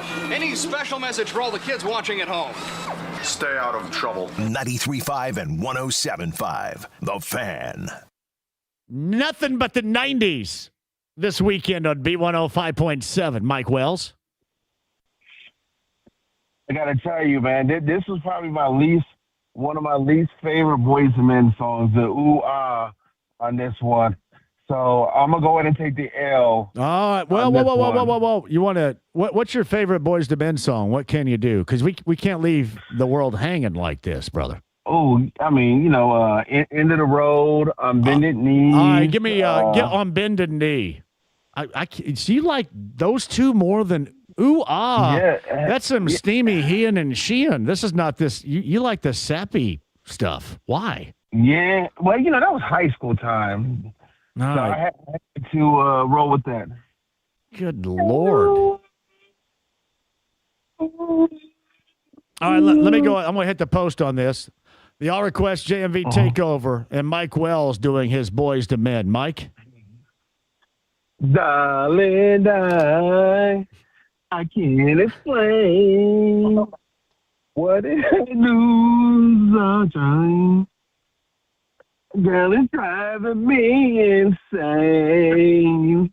And I know that there's one more chance. to prove my love to you. There is no back to me. I'm free, and I want to go. Go back to the days of love. I'll tell you what, Mike Wells is digging deep with his best Sean Stockman impression right there. Listen, Sean Stockman, if he was listening, he'd be cussing me out right now. By the way, Sean Stockman's been on the show before. Were you aware of this? I was not. And speaking of old school R&B, we're getting close to February 19th, brother. We're going. Yes. TLC's right down the hall. I mean, damn straight. Hopefully they have some sort of suite or something like they did last time when we went. Yes, we're going to get up in there. We're going to act a fool, man. And I know you guys got the new studio, so hopefully you can find the TLC studio or whoever you need to get in touch with in the new building. It depends downtown. on if they're voice tracking or not, if they're in here live or if they've voice tracked it 3 days ago. But no, it's right down the hall. I can certainly just go right down and find it. But no, we should be good to go. New edition, Boys to Men and Tony Braxton at the Field House in February. Tony B. Hey, so are you in South Florida right now, running around in your little Speedos? The Speedos are ready to rock. Coming up tomorrow. I'll be there. I'm leaving at 11:20 tomorrow morning. Ooh, yes. What you got? I mean, so basically you're going to be there longer than 48 hours. What do you got planned? Well, those Saturday and Sunday. We're gonna get there with Bullseye, and we're all going to throw down some cocktails once we get there, and then we're going to get our bearings straight at the Diplomat in Fort Lauderdale. And then I don't know what we're going to do on Saturday night, but I believe my friend Mike Poe has a nice big on the bay house party. And maybe even we may get Yachty coming up on Sunday afternoon. You never know. Oh, man, I tell you, you remember the Pacers Heat series where Paul George dunked on Birdman? Oh, yes. 20. So that was Zach Kiefer's first real road trip, conference finals. He made the worst mistake possible. He decided to go out with Bob Kravitz after I told Kiefer, don't go out with Kravitz. And Kravitz had him down in South Beach as a Clevelander. The stories that he told about our favorite guy with the Vienna sausage fingers, I can never get out of my head again. I told him, I said, don't make a rookie mistake and hang out with Bob Kravitz. And that's exactly what Kiefer did. So any IU students, I got like 7 or 8 who are covering the game on Monday night. Hopefully they don't get caught up and be hanging out with the wrong crowd down in South Beach over the next few days. Yeah, it is going to be great. I've already heard from a number of people, a couple driving down. Gritty just phoned, heading to a flight in Louisville to Baltimore, then to South Florida. So it is going to be interesting, Mike, Monday night to see the crowd break down because it's been so dominant from Hoosier fans in Atlanta and Pasadena so far. And I know this is Miami's home field, but I don't necessarily believe it to matter considering the motivation of these IU fans right now. Man, you're going to be thinking that game's played in Bloomington on Monday night. And this is no offense to our good friend Stephen Holder, who is a University of Miami graduate, but it's going to be like the Hoosiers are playing the home game down there in South Florida, not the Hurricanes who happen to be playing on their home field. Let's be real. It is they roll deep Hoosier fandom, and I got to go out of town tomorrow. I can't wait to get to the airport and see the number of people who are going down to South Florida out there because I do love seeing it on social media on how deep IU fans have been traveling for when they went to Pasadena and went to Atlanta, and they'll be the same way when they go down to South Florida for the game on Monday night. No, yeah, I that's exactly what I expect too. It's funny. I was talking to Jarrett Payton, the former Hurricanes running back, the son of late Walter Payton, a little bit earlier, and we both kind of drew the conclusion it's odd because you have the IU fan base that are so overwhelmingly confident. They're actually showing the confidence that would be reminiscent of what we have known in the past with Miami teams and those particular eras, whether it was the 80s or the 90s or the early 2000s. IU fans are rolling with this team's confidence right now, and Miami Hurricane fans and their alumni are a little bit more apprehensive about saying too much about the situation going into Monday night. I mean, let's be real. The only person we see really running their mouth is Michael Irvin. Yeah. And when the Hoosiers win, they need to bend him over and BTA him. That's what they need to do. Because I'm tired of seeing him on social media pulling out the belt for the BTA when the Hurricanes are barely beating teams while IU's out there, smacking everybody in the mouth. So they need to go ahead and BTA the Hurricanes and Michael Irvin. It's just it is odd. I mean, it is all such new territory, Mike. It's new and it's incredibly enjoyable. And as I mentioned to you a little bit earlier too, I think it was maybe a couple of weeks back.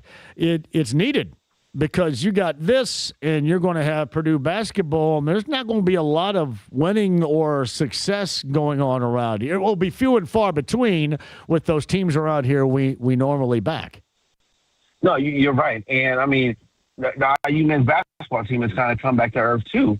They're not having the same kind of success they had early on. So, yeah, you got to ride the wave of celebrating next week. And, like you said, from a state standpoint, Braden Smith and the Boilermakers on what they've been able to do. And they've been under the radar for as good as they are. They've been under the radar because of the success that IU football has had. Yeah, it is going to be difficult for a lot around here. But the Pacers are different, though, Mike, because everybody views this as a gap year and they accept it.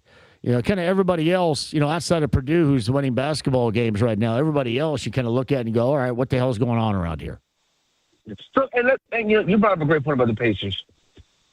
Everybody keeps saying, well, they don't have Tyrese Halliburton. And let's be real, Tyrese Halliburton is a hell of a basketball player. They would have won. I believe they would have won Game 7 in OKC had he not torn his Achilles. But not having Tyrese Halliburton is not the only reason why the Pacers are not having a good season, in my opinion. Unless you.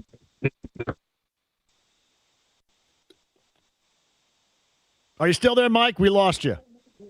Yeah, I'm still there. Can you hear me? All right, we lost you there for a second. Okay. Continue. Okay, no, I said Tyrese Halliburton, not having Tyrese Halliburton is not. It's a big part, but it's not the only reason, in my opinion. That's not a legit excuse for the Pacers to be as bad as they've been this season. I asked you, I said, do you agree or disagree there? I think that Tyrese Halliburton looks like the NBA MVP, considering his impact of success for his team with the Pacers.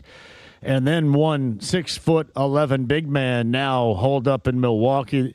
He's an absolute mess without Tyrese Halliburton. It's obvious, and it's the only conclusion. I mean, he may have off days, but it's an absolute disaster for him right now. And it comes down to his relationship on the floor with Tyrese Halliburton. He simply put, he raises the bar on this team and those around him to a level that is rare with an individual performer in the NBA, simply put. Not having Tyrese Halliburton is like equivalent to if LeBron James missed any time during his first stint in Cleveland. You take LeBron out, and I'm not saying Tyrese is in the same category as LeBron James, but like if LeBron missed time during his first run with the Cavs were atrocious, and that's what's going on with the Pacers. I haven't even heard the name Miles Turner since his last trip here to Indiana against his former team. Yeah. That's how good he's been this season. He's a disaster this year, and you look at it before and when he struggled, whether it was McMillan's offense or even the Bjorkgren thing, before they ended up making that deal for Halliburton and shipping off Sabonis when they were going with the two big man philosophy, he looked a lot like that. And that's how he looks again, and he looked much different with Halliburton. And this team without Halliburton, you can tell right now it is so impactful. It's like a car or a vehicle without a steering wheel, and that's kind of the way that it is until he gets back. I think that we have seen more of an impact without him with this team than oftentimes we ever thought about, because we just grew accustomed to it watching this team with him. Yeah, no, you're 100% correct out of it. And I have some students covering some games this semester, so I'm looking forward to getting down there even more to see the dynamic of how they close out this season. Hey, is our good buddy Hagan going to Miami? He's been pretty quiet lately. He has not. He's the one that hooked me up with Jared Payton today, and I talked to him about that, but he has not answered me regarding whether or not he is going to be down there. I know Whitlick is down there and others, but I do not think he is down there, and he may not be going. I'm not quite sure. First of all, before I say what I'm going to say, I hope everything's going all right with our favorite 4'1" Ginger. Yeah. And then secondly, if everything's okay, I got to talk trash to him that he got pushed to the side for Chris Whitlick to go down to South Florida for the national championship game. Well, he has to go to the Super Bowl in Santa Clara coming up in a couple of weeks, and has to stay there for the better part of a week and a half. So he may be kind of balancing out time. He's going to be away. I'm not really quite sure, but I don't know if he's going yet or not. Hey, before I let you go, I did want to ask you. You probably saw the story where the Colts are going to go back to the complex in 2027 for training camp, and this coming summer is going to be the final at Grand Park in Westfield. And, Mike, I said it this way. It has been one of the few right decisions this organization has made by holding training camp up there and being front and center with a fan base that you get a group that normally can't make it to games. And when you take this away, that's making a good decision and turning it into what we most notice around here in recent memory, a bad decision to me. And not only the fan base who can't make it to games, but training camp's free. It's free. So it's not even a matter like, they can't make it because of something going on. Training camp is free, an opportunity for the kids to get out there and the little coach lane and everything and enjoy it. I enjoyed my run going up to Grand Park. I think, if I'm not mistaken, last time they had training camp at the facility was the kind of the gap year between Anderson and moving up to Westfield out there, and it didn't have the same kind of buzz because the fan base couldn't see like the hope and optimism out of the team on a daily basis. Now they're going to rely on the words of the media. Yeah, I think this is just an awful decision. I do, and a lot of people have suggested it reeks of financial decision, and I can't deny that that's the first thing I think of when I read the statement. Yeah, no, it will. I can't wait to see how it'll be next summer in their final summer out there. Hey, brother, in all seriousness, have safe travels down there. Enjoy yourself, man, and get some sun. And please, I love you like a brother. I do not want to see your ass streaking out there on the beach in some tight-ass Speedos. Oh, man. I'm going to go down there. You cannot imagine. Teeny tiny. It's all hanging out. I can't wait for next Friday to hear about your trip down there. All right, man. I appreciate you. Have a great weekend, Mike. Enjoy the game Monday night, too. All right, brother. Mike Wells of ESPN Radio on the Andy Moore Automotive Group hotline. Again, coming up in February, that's New Edition, Tony Braxton, and Boys to Men. That's the show we were talking about down at Cambridge Fieldhouse, which, as you well know, if you are a similar fashion as me, musically speaking, that is a must-attend event. 5 o'clock hour, voice of the Hoosiers, Don Fischer. Mark Kestisher of ESPN Radio, both about the national title game. Oh, yeah, by the way, your calls coming up on the other side if you're on hold at 239-1070. AAA Membership Lounge, YouTube Live, 93.5, 107.5 The Fan.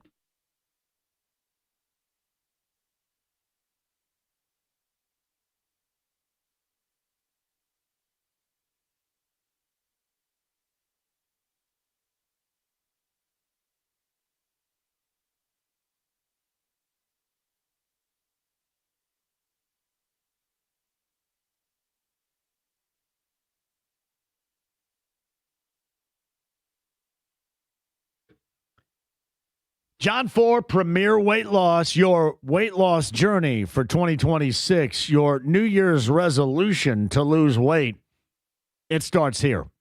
And it starts with Thomas and Sam and Lauren and Brianna and Felicia and all the fine folks at Premier Weight Loss that help you path out a weight loss journey to reach your goals.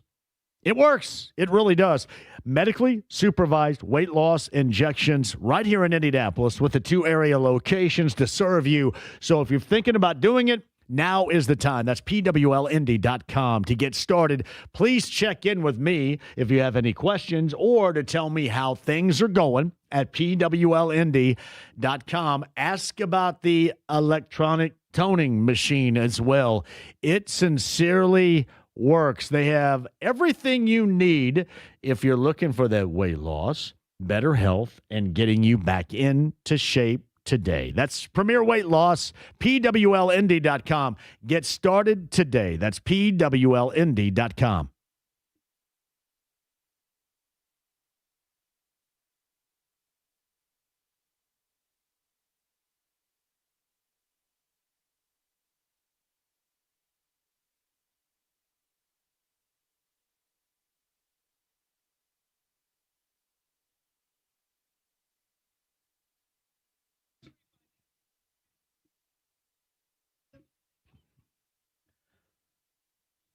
Shout out to Spencer Thompson right there down in Columbus. Meantime, shout out to my guy, Mark Dietel. Mark Dietel Realty, the best in realty at 317-755-4232. MarkDietel.com, MarkDietel.com today. So where do we start?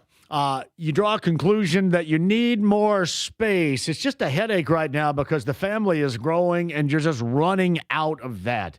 Mark Dietel can help at 317-755-4232. Or you found out over the past 6+ months that your kids are off to college and you don't need the space. You're empty nesting it. You want to downsize? 317-755-4232. It's Mark Dietel and Mark Dietel Realty to call today. In fact, Mark Dietel is the only real estate expert I trust and recommend with the sale of my home. Mark Dietel guarantees your home sold at a mutually agreed upon price and deadline, or he will buy it. Pick your move date. There are no long-term contracts you can cancel at any time. It's Mark Dietel Realty. That number one more time. Write it down. If you don't use it right now, make sure you have it handy when you do need it, because you will. The best in realty, Mark Dietel, 317-755-4232. That's markdietel.com, MarkDietel.com today.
The Ride with JMV. Son, you got a panty on your head.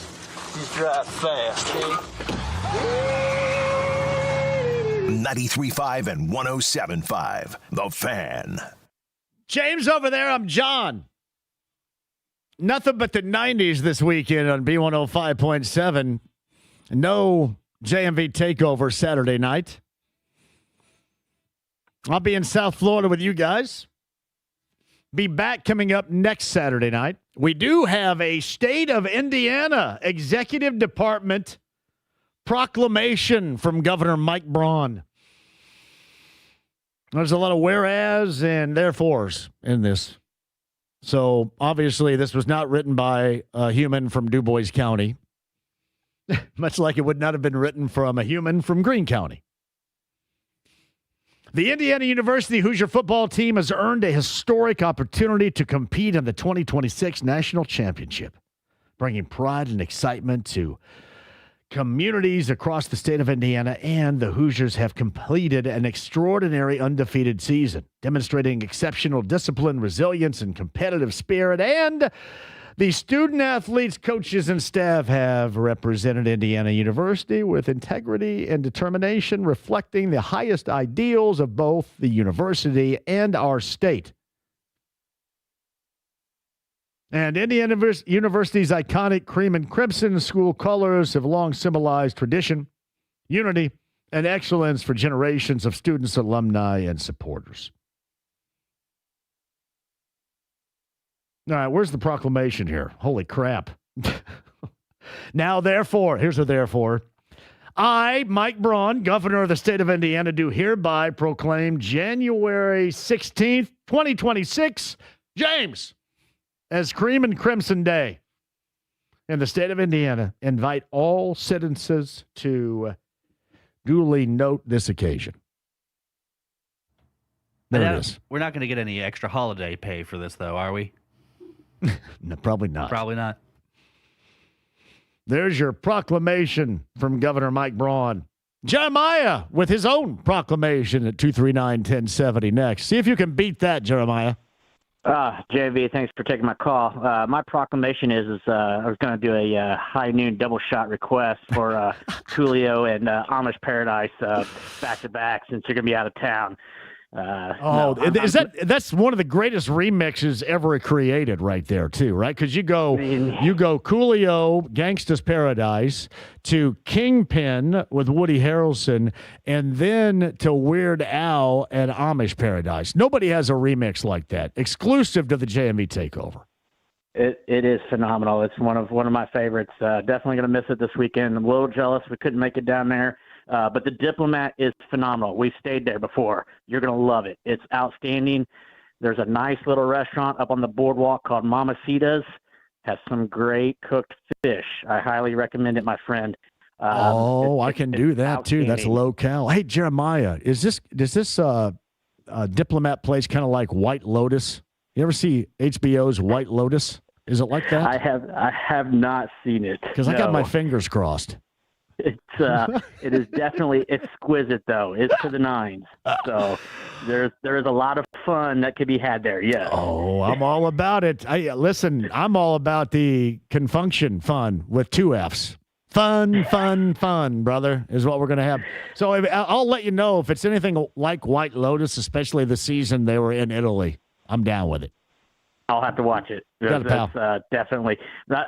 I'd like to sit there and think, though, talking about shows, this current organization with the Colts is almost reminiscent of the current series of Landman. And I don't know if you've seen that or not with Billy Bob Thornton and Demi Moore, but it's like they are mirroring this episode that just happened. And you're just kind of like, what is going on here with this team? Yeah. What is... And honestly, it kind of worries me as a fan here locally with the Chicago Bears talk and the things that are changing within the organization. Are we seeing a potential for Mayflower trucks moving into Indianapolis? Boy, you wonder. And Jeremiah, you and Melissa have a great weekend and enjoy that. We'll talk at you when we get back. But my thought is, much like others, is that there is decisions being made that's just utterly about the finances or lack thereof. And you just kind of wonder if, they have the financials to do the job as owners in the NFL. I mean, owners around the NFL are notoriously, multi. I mean, we're talking big, big money. Industry big money. Thank you, Jeremiah and Melissa. Back to that in a second. Voice of the Hoosiers, Don Fischer on the other side. You will not want to miss this. 93.5, 107.5 The Fan.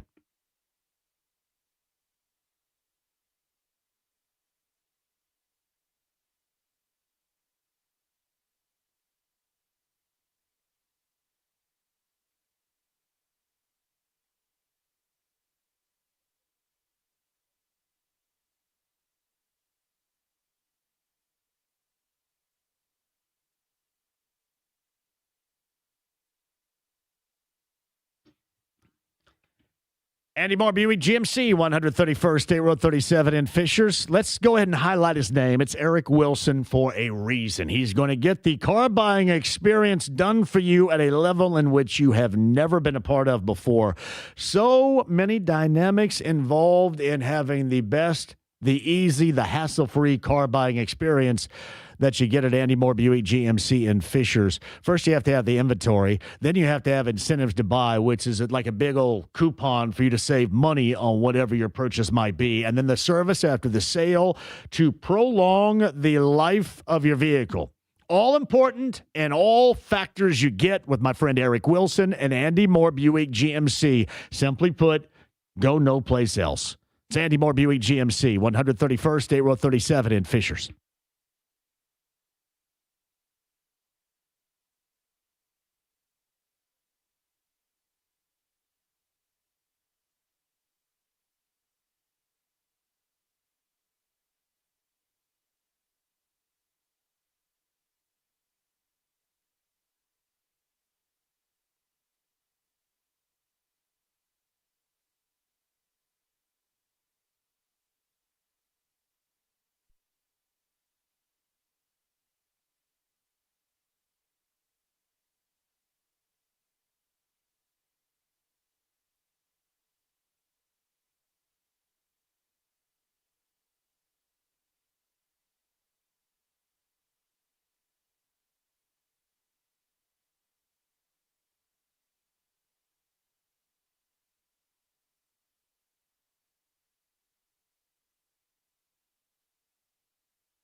The Ride with JMV. Pay him.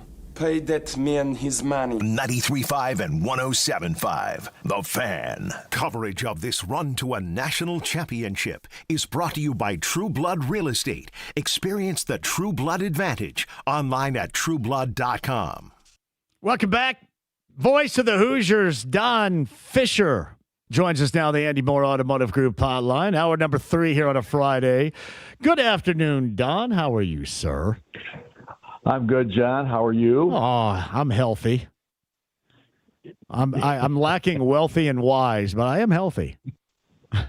Well, that's key. That's one of the most important things. I really. got one of the 3. That's good. Well, wealthy. None of us are ever going to be that good in that regard, and healthy is probably the most important thing. So wise, you could be semi-wise and you could be okay. You know what I mean? You know me well enough. I've got no chance at wise. All right.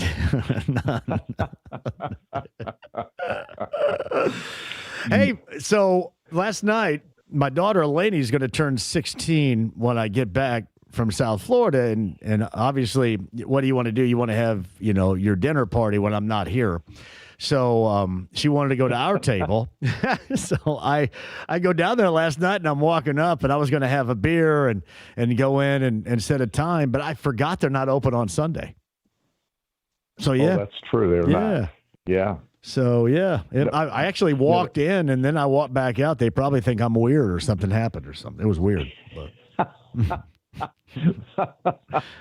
Well, you're gonna have to take her someplace else or delay it one day.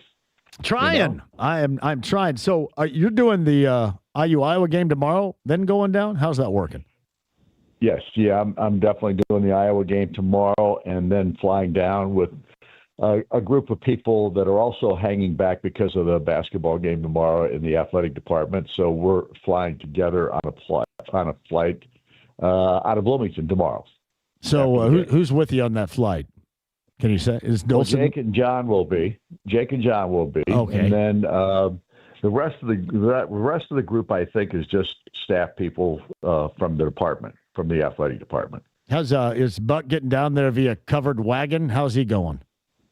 Buck is already there. He got there this afternoon. Wow. Yeah, my wife, and the wives of John Herrick and Jake Robinson, and they went with the rest of the established group of people that go every place when you want to go somewhere with a big plane that doesn't cost you anything. That's beautiful, by the way, too. I'm on that. I'm on a similar big plane. Just like I'm just curious. Am I going to see you down there? Where are you guys staying? We are at the Intercontinental. Oh, gosh, I shouldn't have said anything, should I? I don't know. You just stuck me right in the rear end. Sorry about that. Well, I didn't mean to. I didn't mean to. We're staying at the Intercontinental. Okay. Yeah, and the Intercontinental is one of the. It's where everybody's. All the fan base. We were out there when we were in. Where was it? The last place. We were at the Rose Bowl. That's where we stayed out there too. So. Well, I got to look and see where that is in comparison to the Diplomat, because I'd like to see you and Susie and hang out for a minute if you guys have a minute while you're down there. Oh, that'll be cool. That'll be cool. So I'm at the Diplomat. I don't know. It's in Fort Lauderdale. I don't know how close or lack thereof it is from where you guys are, but I'm really excited about it. Because I never thought any of us would have this opportunity, but I look back and I think about you and all these years of which we've expressed this before, but a chance to go unbeaten in football, win a national title, in an anniversary season in '76, going unbeaten and winning a national title in basketball. I mean, you talk about some uncharted territory right here. It's absolutely incredible, the accomplishment that is on the doorstep of this football program and this university coming up on Monday night. Well, I look at it this way, John, and believe me when I say this: win, lose, or draw in this matchup coming up on Monday, and I believe Indiana's going to win. But whatever happens in that regard, this has already been one of the most remarkable seasons in the history of football, college football, period. Because Indiana has never been number one ranked. They've never been in the college football playoff until last year under Curt Cignetti. They have. There's been chances to win Big Ten championships before, but it has only been done twice, 1945 and 67. And this team went unbeaten in this season, which is a first for the program. So it's been such a tremendous ride already at this juncture. So as disappointed as I would be if Indiana loses on Monday night, it would not take away the euphoria that this program has received from its fan base and everything else, and the excitement of Indiana football that has been lacking for many, many moons. Yeah, and it's almost like a run like this and 2 seasons like this to where they're going right now will help erase easily a lot of those really sour decades of memories, which the opportunity is coming up on Monday. And Don, the thing that stands out to me is this is not just a, hey, you know what, the little engine it could, it's a fortunate landscape and blah. This is such incredible, consistent, high level, both sides of the ball execution. And I call it precision, of which is a rarity in any football league, anywhere. We're able to witness this, and there's no hyperbole there. That's exactly how they played in the Rose Bowl and in the Peach Bowl against Bama and Oregon. It has been amazing to watch. It is, John, and that's all because of the coach and his coaching staff and these players that Curt Cignetti has brought to the table here in Indiana through the transfer portal, through high school recruiting, those kinds of things. But the portal has been the biggest, aspect of what Indiana's been able to do, because you can't build a college football team in 1 year or 2 years without what we've seen out of the transfer portal here. And when you recruit high school players, and trust me, that's where the base has to come from. But when you're recruiting high school players, those guys aren't ready as freshmen, generally speaking, especially if you're the 3 stars that Indiana has always gotten in the past, or 2 stars, or whatever the case. And so you can't do it without the portal at this point. But the portal has basically said, this is going to happen, and here's what's going to happen if you've got the money to pay for these guys. Indiana has had the money, but I guarantee you these guys were all vetted before they came here, and if money was the most important thing, they wouldn't be here, because Curt Cignetti would not allow that. He wants character first, experience second, and then thirdly, he wants these guys to be the right mindset from a football standpoint, can accept coaching, and will do exactly what they're asked to do. And because of that, I think that's why this team has progressed to the point of winning a national championship, because this guy, and I'm talking about Cignetti, really, truly knows how to build a program, and he's done it the right way. His blueprint would be worth a lot of cash right now, certainly. Oh, yeah. With what all he's selected the right way, too. And you add the motivation, because you take guys, and one of the things, the keys you mentioned was experience. You have guys that have played a lot of football in their past individually, but also have guys that have not been at the top of very many lists of interest, and they also have the motivation and the drive that is necessary. There are so many different categories as to how I would love to one of these days find out exactly what the entire selection process is for him, and how he comes up and fills those equations roster-wise, because you really do have to be careful in how you add and how you select. It's not just going out there and saying, we have an ass load of cash, so, hey, go ahead and bring everybody here. That's not how it works. No, it does not. You're right. That's exactly the fact. The thing about Cignetti is, and I've said this numerous times now over the last couple, 2 or 3, 4 weeks, whatever it's been. I said it earlier than that, but it's just gotten monotonous to say it here recently. But you have to vet your team. You've got to vet the players that you bring in. You've got to make sure that the right mindset. You've got to understand that to do it the way Curt Cignetti does it is crucial.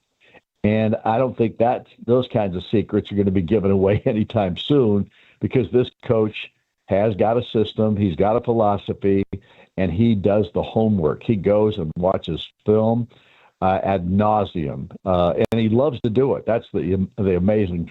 He watches tremendous amounts of film, and he knows exactly what he's going to get in these players, and if they're coachable. And that's one of the things he definitely wants to see in the guys he brings in, that they are coachable kids and they will do what they're asked to do.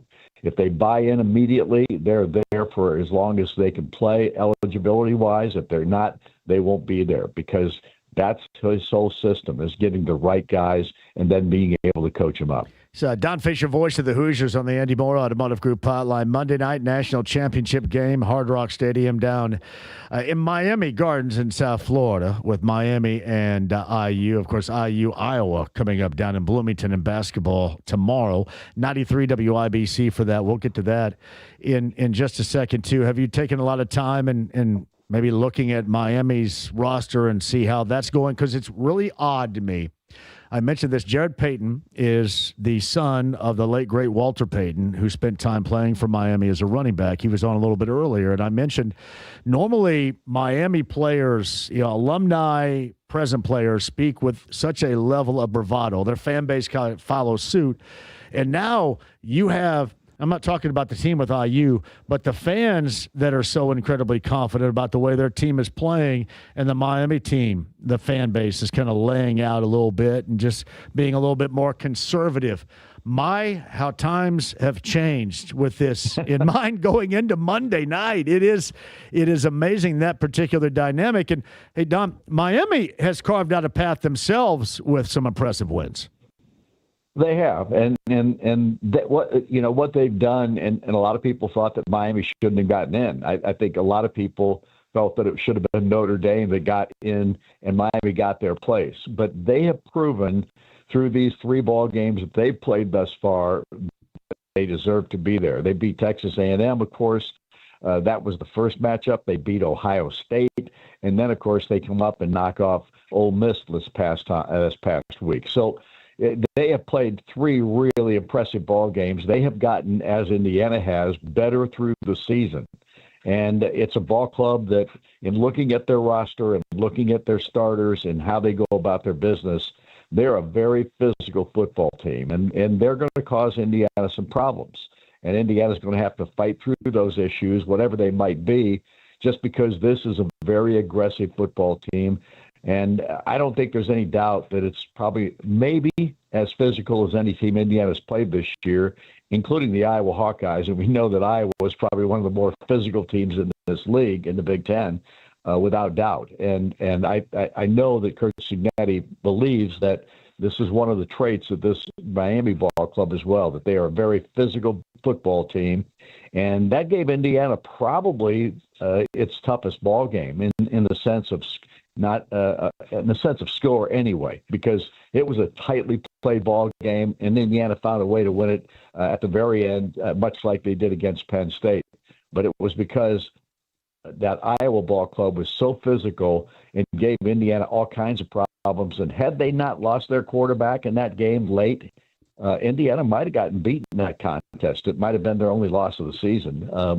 So I feel strongly that Indiana is going to have a real challenge on their hands against this Miami ball club. You've called 3 championship seasons in basketball in the past, and I bet not off the top of your head right now, I'm not going to ask you to do it, but in each of those championship seasons, and you can go back to 76, the unbeaten season, there's always a signature moment or two when things could go a completely different direction to where, it's brought back and saved. Whether you're talking about that Iowa game with Surratt, for example, or you're talking about Penn State with Becker, announcing his presence with authority with that catch, and then the follow-up with Omar Cooper Jr., those are the signature moments normally you really reflect on in a championship season, and you go, this is the reason why we're unbeaten. This is the reason why we're a champion, because you got over in those particular moments. As slight as they may be, certainly the level of importance is not. Yeah, think about this, John. When Indiana won their first national championship under Bob Knight in 1976 and became the last college basketball team to be undefeated through a season, again, 50 years ago, they had 2 ball games that season that went into overtime.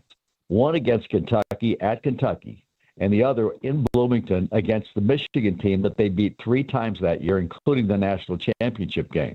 But that game went into overtime, too. Indiana was fortunate to have tip-ins in both of those ball games against Michigan and Kentucky that year. And tip-ins by Ken Benson. And in both cases, they went into overtime and then dominated the overtime period.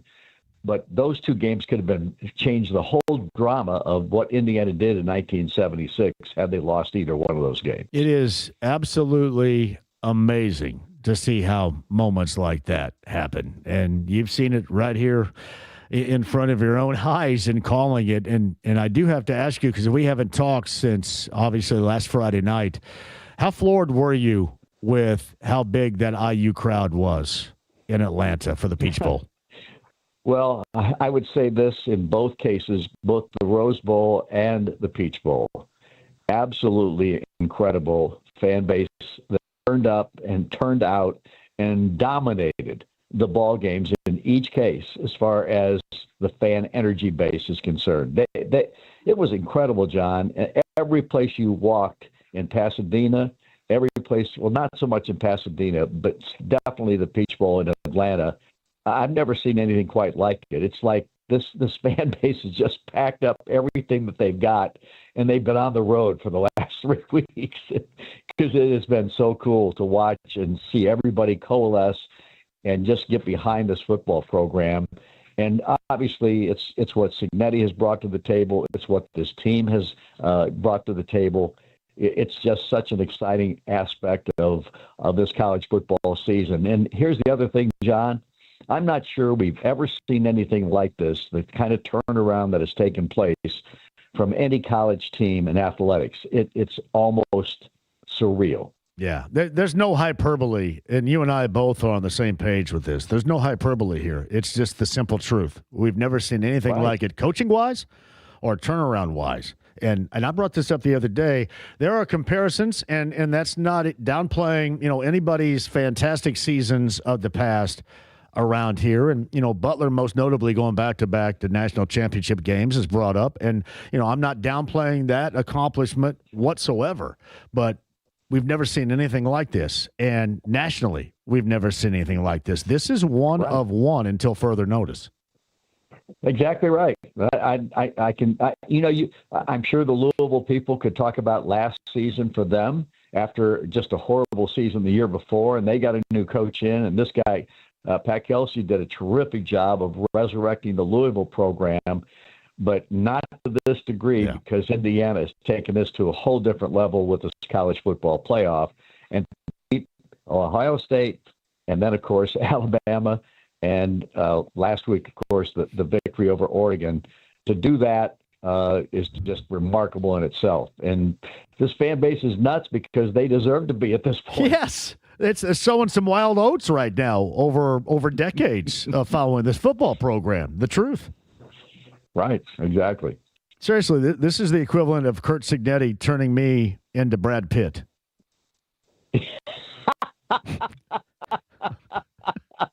Seriously, this is turning me into Brad Pitt. That's what it would be. What an analogy, big boy. What an analogy, my man. Wait a minute. Yeah, seriously, it's like the Frankenstein project of Curt Cignetti. I'm going to turn this lump of crap into Brad Pitt. And this is the equivalent. Cracking me up, big boy. You're cracking me up. Hey, I'm going to miss you tonight, though. I know you got a lot of things to do because you got basketball to call coming up tomorrow. By the way, too, who's your basketball program? This is, and I know that everybody's kind of got their sights set on Monday night down in South Florida. This is a big game coming up tomorrow in Bloomington. It is, and I say that because Indiana's lost 2 in a row now. They had Nebraska for a little while in the second half of that ball game, and then it got away from them. And it happened the same way at Michigan State. They came back from being down 7, I think, at halftime, and tied the ball game at 53 all. About 10 minutes left in the contest. And like the Nebraska game, they had this little segment of about 5 minutes and where they turned the ball over consistently. And I say consistently because there were just too many turnovers in those 5-minute periods. And the next thing you know, Indiana's in a world of hurt. And Michigan State's a kind of team that if you turn the ball over against them, they're just almost every time going to turn it into a bucket or a fast break opportunity. And they took advantage of what Indiana gave them in those turnovers and outscored Indiana 19-0 in that run late in the second half, and it just turned the whole ball game around. Indiana was right there, and then the turnovers just killed their opportunity. And you can't do it against a team like Michigan State or Nebraska. These teams are too good these days. The only way that they were going to slow down Fears would have been with stop sticks the other night. Yeah. They had nobody that could get in front of him. I mean, when he pushed the ball, nobody could stay with him. That's true. And I think it points out that Indiana is limited in a number of areas. There's no doubt about that. And we knew that going into the season because size is definitely not on their side. They just don't have as much size as they probably need. That'd be one thing. And then when they don't play their best or if they are not shooting lights out, it becomes a challenge for them. And that's not a knock on Darren DeVries. It's just a fact of life right now in college basketball. You've got to have more size than what Indiana has, and you've got to be able to take care of the ball. And most of the time this year, Indiana has. They've done a very good job for the most part of taking care of the ball, but the competition has revved up here in the Big Ten, no doubt about that. And this team that Indiana will face tomorrow, the Iowa Hawkeyes, Ben McCollum is their coach. It's two guys from Iowa, Darren DeVries and Ben McCollum, both Iowa guys who've known each other for a long time, that'll be battling tomorrow. But it's going to be the team that comes out of this ball game tomorrow will be the team that plays fundamentally the best basketball, because that's the kind of both. This team is like that, and Iowa is like that as well. Yeah, after a 16-point lead and a loss last Saturday against Nebraska, and you were like rolling on 35 minutes of sleep. That's what you needed, and then Breslin Center. Yeah, you need a turnaround of sorts coming up tomorrow too. 93 WIBC, voice of the Hoosiers, Don Fischer, and then he embarks upon South Florida for Monday night of the national championship game. I am happy for a lot of people and a lot of things, most notably my friend you. I am very happy that this is your world right now, and you deserve it. I'm very happy for you. Well, I appreciate it, John. It's my world maybe, but it's the world of Indiana football fans that have never been and have always wanted to be, if you know what I'm saying. But I am going to miss you buying me beer later on tonight.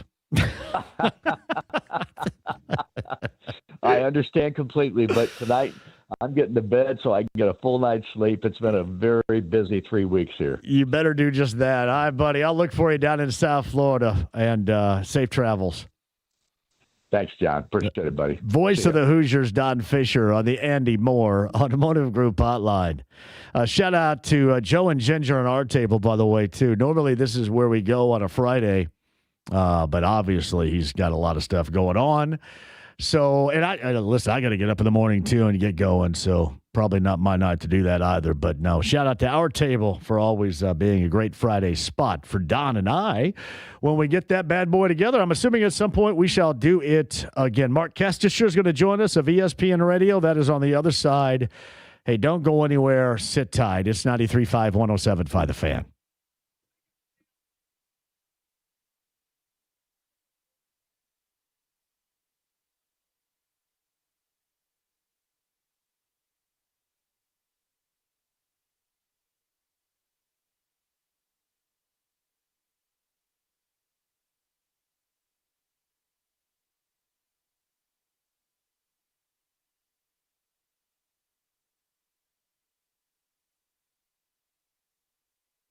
John, for Premier Weight Loss, tell them that I sent you, especially if you're ready for your weight loss journey, which can start right now, lickety, with the great staff at Premier Weight Loss. That is Premier Weight Loss, medically supervised weight loss injections right here in Indianapolis. Not only in Indy, North Side, that's North Meridian, and in Fishers, but Thomas and Samantha and Lauren and the gang can set the pace for you. And that is a pace for your weight loss. If you thought, you know what, enough is enough, I'm finally going to get busy, I'm going to be determined to lose the weight, to get into better shape, to see my health improve, that was the position I was in. And in fact, I didn't even think I needed to lose the weight. And now 80 pounds later down, clearly I needed to lose the weight, and I needed the guidance that they provide in the process at Premier Weight Loss. So if you want to get started, now's the time. That's PWLindy.com, PWLindy.com. Don't forget to tell them that I sent you. They will keep track, make sure you reach your goals. Your health is measured each and every month with Premier Weight Loss. They really do care about you and your weight loss goals. Premier Weight Loss, that's PWLindy.com. Don't forget to ask about the electronic toning machine that they now have available for you to use at Premier Weight Loss. PWLindy.com today.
John for Big Red Liquors. Big Red Liquors brings us to you live from South Florida. Coming up on Monday, this show brought to you by Big Red Liquors, your big game watch party. HQ and longtime Who's Your Favorite? The IU matchup coverage is brought to you on Monday with us by Big Red Liquors, BigRedLiquors.com, the 100-plus locations throughout the state of Indiana, the red hot deals, the speakeasy. If you're having a party, indeed, Big Red Liquors is the spot that you will want to make. I know a lot of you are having that party.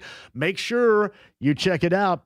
Before IU takes on Miami, stop by Big Red Liquors, Indiana-owned and Indiana-proud. Also a proud powering partner of the JMV Takeover every Saturday night. When we're there, Big Red Liquors is a part of the action as well. Again, make sure you are party ready, big game ready at Big Red Liquors. To find that location nearest you, that's BigRedLiquors.com.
The Ride with JMV. Excuse me, Robo. Any special message for all the kids watching at home?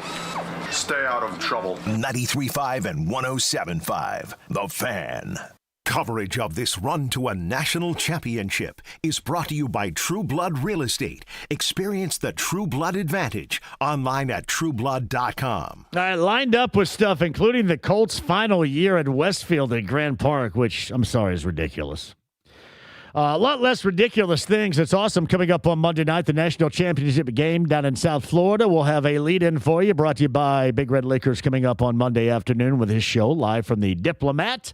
And the BullseyeEventGroup.com VIP gathering going on outside the Diplomat, party-wise, before that game. And as a part of ESPN Radio and the national broadcast, he's a friend of the show. Mark Kestisher is kind enough to join us now, the Andy Moore Automotive Group hotline. Hey, Mark, thank you very much for the time. time. Are you raring to go for that Monday nighter?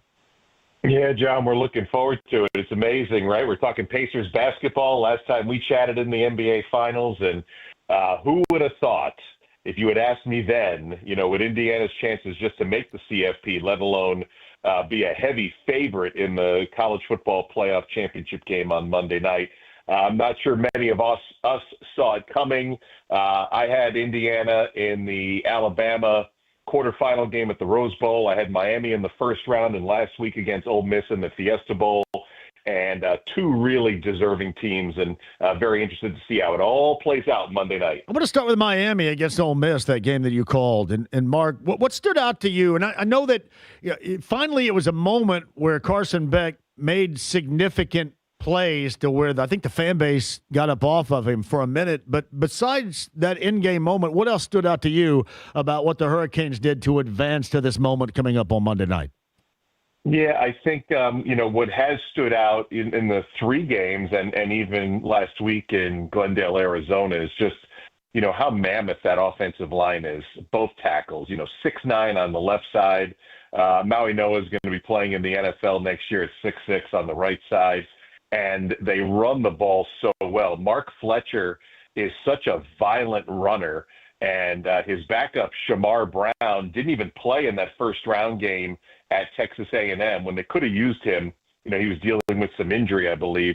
And just, having the two of them, batter into the Ole Miss defense, that kind of loosened things up for Carson Beck a little bit. So it wasn't surprising how physical they are.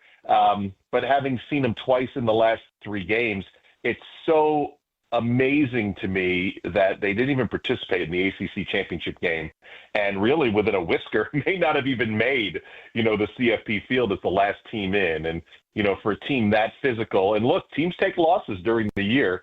Beck had a terrible game against Louisville. He threw 4 picks, and a winnable game that they lost went overtime to SMU. He had 2 others. Penalties have gotten in their way. Those interceptions in those 2 games got in their way. But this seems like a much different team that believes in itself more and is playing at its most physical best. And that's what I'm looking forward to is, we got 2 unbelievably physical teams that are hopefully going to, smash it out and have a 1-possession contest on Monday. At least for me as the national observer looking, I'm sure folks in Indiana would love to see, another final like they had against Oregon last week. And not only that, but you go back to the Rose Bowl as well that you were a part of. I mean, this is unseen territory in the past for IU football, just in general terms. But to do to a blue blood and then a new era blue blood type of football program like Alabama and Oregon, that's, Mark, what this fan base believes this team is. So I think anything less than the type of almost, I'm not going to say perfection at all, but the elite level execution and precision that we have seen so far in these first 2 games, that's the expectation from the fan base going to South Florida this weekend. Yeah, and I think it's the expectation for many observers around the country, folks who have just been tuning in for the last few weeks, probably weren't hanging on the edge of their seat that November 8th Saturday at Penn State when they had to come through with the late touchdown, maybe wasn't paying attention to the Big Ten championship game and, a 1-possession game there. The Alabama game wasn't even close, as you pointed out. I'm not even sure in the brief, what has it been, like a decade, 11, 12 years of the playoff, whether it be 4 teams or 12, that have seen, teams dominate like this. Maybe Georgia, maybe I'm just not thinking back, even just a couple of years when Georgia was battering TCU, putting together 2 games, kind of like what Indiana has done. And look, Alabama was flawed. They have the name on the front of the jersey, the numbers on the helmet that we've seen forever and all the Nick Saban championships. But Oregon was not. I mean, we had Oregon a couple of times, maybe 3 times this year, and that's a national championship caliber team with a quarterback who's going to have a really good career in the National Football League and with a really good defense. And Indiana made them look ordinary. So I think that really, is a feather in the cap for the Hoosiers, the coaching staff, the ability to keep these guys, in the moment, on track, all those buzzwords we use. It's not easy when all this noise can filter in and you're being told how great you are. But as we seem to learn week after week from Curt Cignetti and his staff is none of that's tolerated. And, every week it's that same football mentality when you go in, 1-0 or 0-0, whatever they always say. And I really believe it with Indiana. They got one more test. And I'd love to say, hey, this is going to be a big test because it's actually played at the building where Miami's home. But after seeing what happened at the Rose Bowl when I, took a walk around the stadium, an hour or so before the game and ran into all these Indiana friends that I knew and didn't know because there were so many Indiana people there. And then flying home from Arizona last week and, seeing images from Atlanta where, you tell me that thing looked like it was 90% Hoosiers fans. It was, yeah. And I just read that there's 20 extra flights were added at Indianapolis Airport down to Miami. So it may not be that home game for Miami. Yeah, I'm on one of them coming up tomorrow morning at about 11:20. So yeah, I hope the weather's good. Yeah, Mark Cash. Well, yeah, we're gonna have some fun before Monday for real, but it is going to be outstanding. Mark Kestisher of ESPN Radio on the Andy Moore Automotive Group hotline joins us now, talking national championship game. Take the coaching of Cignetti and obviously his staff, which you look at the cohesion they've had there, and the Heisman Trophy winner away for a moment. Besides what I just mentioned, who do you think individually has been most important or will be most important in how things go down if they do go down positively for IU coming up on Monday night? Yeah, there's so many to pick from, whether it's going to be Roman Himby or one of the outstanding receivers, Surratt. I love what Charlie Becker's been doing of late. Maybe look, first play of the game last week, and D'Angelo Pons and a Miami kid. Maybe he's the guy when it's all said and done, comes up, with big plays against Carson Beck, who has avoided the interception bug since the last loss, which was, I think, 8 games ago. He's only thrown a couple. So maybe Pons comes up with the big play. But in the end, we all know that football comes down to offensive and defensive line play. And 2 of my favorite offensive lines that we've seen live this year happen to be the 2 teams that are playing against one another. Pat Coogan coming up from Notre Dame and being added to the middle of that line has certainly, changed a lot of fortunes and has helped out Fernando Mendoza and company. And we detailed that massive Miami line that's in front of Carson Beck. So maybe it's a name that doesn't get talked about in the box score that may determine this. And especially having seen Miami twice with Akeem Mesidor and Ruben Bain, those guys are a pain in the butt. They get a ton of pressure on the quarterback. So if the offensive line and pass pro from the running back contain these guys, that may be where that real X factor is when it's all said and done, taking out the coaches, taking out the quarterbacks. It is interesting. You mentioned the crowds at the Peach Bowl and in Pasadena at the Rose Bowl. Given this is Miami's home field, and given if you're in and around Miami or South Florida, you don't have to travel. Well, it's still going to be a pain regardless to get there. What do you think the crowd is going to be like? Because I expect it may not be 90-10, as you suggested with IU and Oregon and Atlanta, but I think it is going to be highly noticeable how many more IU fans are down there than Miami fans in their own building. Yeah, it may end up being 75-25. It's hard to imagine. Miami, as I'm sure you've detailed, has not played a home game since the middle of November. Their last 2 games, regular season road, played first round road, and obviously neutral, Ohio State and Ole Miss. And you're like, all right, here's the good thing. And we saw a lot of Miami fans in Arizona, by the way. So I should point that out. There was a really good contingent. Ole Miss, I think, had more than 50%. But Miami is not a big school, does not have a huge following, despite all the talking that they've done, 25 years prior with all their championships that they've won. It's a private school with not a huge amount of alumni base. And yet you say, okay, maybe I don't travel to College Station, let's see what happens. And maybe I don't go to Dallas. Let's roll the dice. A bunch come to Phoenix because you're thinking, hey, who knows, maybe it's the end of the road. And if nothing else, we're home. We don't have to travel. We don't have to pay for airfare. But I have friends in South Florida who've told me the price of tickets has priced them out of having the chance to even go to the game.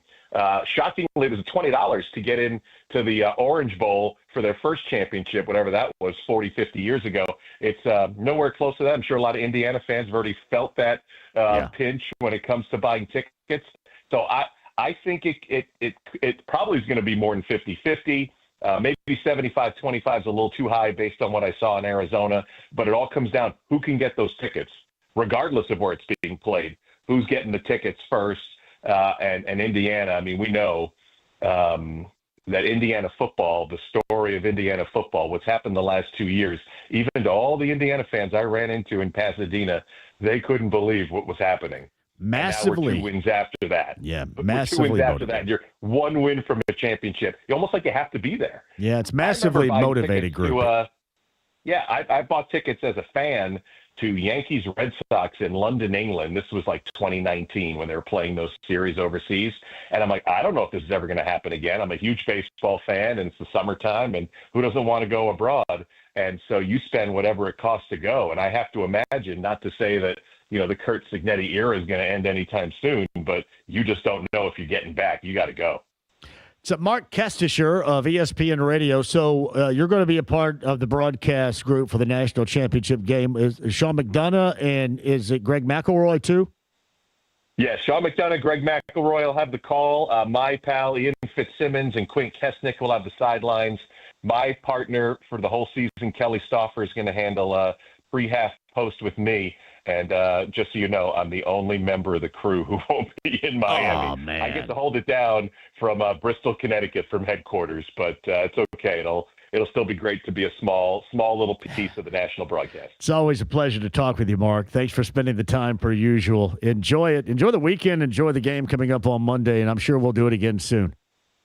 Anytime. This is, I love the fact that, we don't have the usual suspects. This has been a great college football playoff. Who knows? We could be at 24 teams in a year or two. Yeah. And I love all the action. I love the storylines. And this one has so many good ones that I look forward to it. So thank you. And everyone in Indiana, enjoy this along with everybody else, because I hope it's a great spectacle. You got it, Mark. Thank you very much. Mark Kestisher of ESPN Radio with the national broadcast coming up on Monday. On the Andy Moore Automotive Group hotline, James, we'll come back. Maybe some lingering phone calls at 239-1070, and then get you guys off to the Colts and the last word, top of the hour, Pacer pregame with the Pacers and the Pelicans coming up after that here on The Fan. Also, remember, a little simulcast, I think, of Pacers TVs on Channel 13 WTHR later on tonight. Chris Taderi reached out to me and wanted to make sure you guys were reminded of that. The simulcast of the Pacers coming up tonight, if you're going to watch it, on Channel 13 WTHR. Quick break. We'll come back with you for a final time and one final season in Westfield for training camp with the Colts at Grant Park, which is incredibly disappointing, and it should be. Revisit that and more coming up and close out this show on 93.5 and 107.5 The Fan.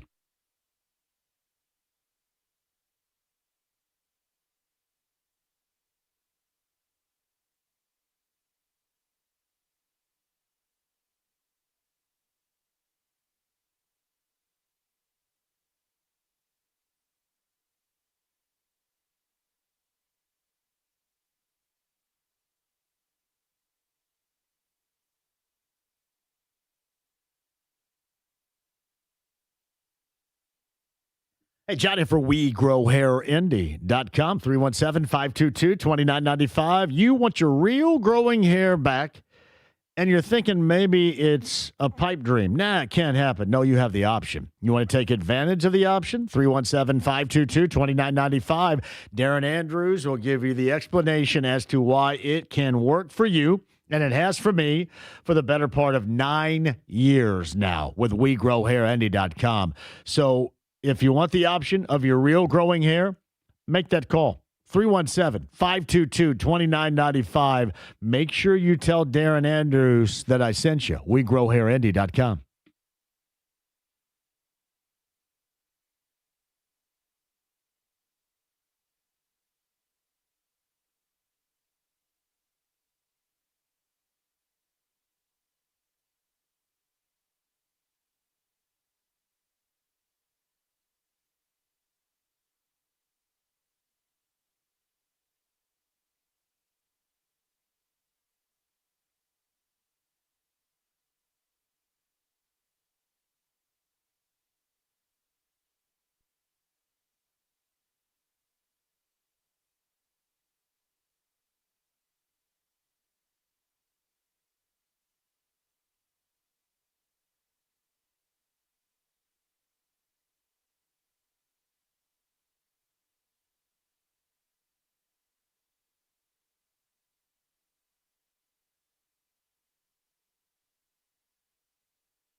The Ride with JMV. Smokey, this is not Nam. This is bowling. There are rules. 93.5 and 107.5. The Fan. Yeah, welcome back for a final time again. Big Red Liquors brings us to you from the Diplomat Hotel down in South Florida Monday with BullseyeEventGroup.com. Thanks to Kyle Kinnett and Bullseye and all the folks going with us with Bullseye coming up tomorrow morning. I shall be down there with you, and we're going to have one hellaciously awesome time. I can guarantee you that. Thanks to Bullseye for putting this together, and Big Red Liquors, Matt and all of our friends for being a part of this. And we will bring South Florida and a national championship preview to you coming up on Monday, poolside at the Cabana Party with BullseyeEventGroup.com at the Diplomat again coming up on Monday. IU Iowa tomorrow, 93 WIBC, 1 o'clock. Butler Seton Hall right here on the Fan, 11:30 in the morning for that one. Boilermakers SC on the road in LA, 6:30 tomorrow night. That is Peacock worthy for you. All that hoop coming up tomorrow in and around the Fan and television-wise with Purdue on Peacock. TJ is up next at 239-1070. PJ, thank you for the call. Or TJ, I'm sorry. TJ, thank you for the call. How are you? I'm good. How are you, JMV? Outstanding, TJ. Go ahead. Well, number one, Cornell over everybody else. I know that you and James were talking the other day, so... Cornell over any other voices out there. Lane Staley, Eddie Vedder, Kurt Cobain. I think it was Stone Temple Pilots and who else? Scott, you like Scott Weiland better than you did than Cornell? I like Cornell over, yeah. Yeah, well, listen, there's not much of an argument because there are very few voices better than the late, great Chris Cornell. You're right about that, TJ. And I would talk about, the Colts, but it's not worth my breath because going out of Hamilton County, losing the best barbecue around. They now more than ever need to at least try to connect with the fans, and this gets them further apart. One more year at Grand Park and then going back to the complex. It is the absolute wrong move to make at the absolute wrong time to make it. And traffic is just horrible down there. I got to drive from Noblesville all the way to freaking Ben Davis High School. So, TJ, anything else, my friend? All right. Real one was the Pacers. They're talking about trading for a center. I know that we got the big three that we're looking at. Are we thinking about trading our pick, or are we looking at what? Well, I would guess if they end up making a deal for a center, Benedict Mathurin will be a part of that deal. So be prepared for that. I don't want that. Yeah, I would be prepared now. And there nearly any center around the NBA has been mentioned from Khalil Ware, I think, has been the latest that reportedly is on the market. The former Hoosier down in Miami. So Daniel Gafford's another big that has been mentioned. There have been a variety of big men mentioned, but if they're going to make a deal, I would guess, especially a magnitude of a deal, Mathurin probably would be a part of it if they decide to do that. And I could do Gafford because of the injuries and, Mathurin with that, but I just don't want to give away our pick for any of that. Be prepared because and thank you, TJ, for the call. Have a great weekend. Be prepared. I think they're on the lookout for a big. There's no doubt about that. Reed at 239-1070. Reed, hello. Hey, what's up, JMV?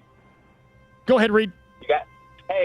So you guys keep running this promo. You just ran the promo not too long ago. I think it's at the Fischer's Event Center. But they keep saying Saturday, March 15th. March 15th is a Sunday. My birthday's March 15th. Oh, well, we're going to have to thank you, Reed, for that. I'll get. So check on that because I will. It's on a Sunday, but I'm going to get somebody's ass. Reed, I'm going to get somebody's ass about that. Thank you. Sometimes we need Dr. Correcto. Hey, Bill, extended time, Bill. On Monday, I'll just tell Bill that because I got to run here. Extended time on Monday, Bill, before the national title game. It'll be a Bill segment. coming up on Monday. James, great job out of you. Don Fischer, Jared Payton, Mike Wells, Bob Lovell, Mark Kestecher, podcast 1075thefan.com. Pacers, Pelicans, 6:30. The Colts and the last word coming up next. I'll see you in South Florida.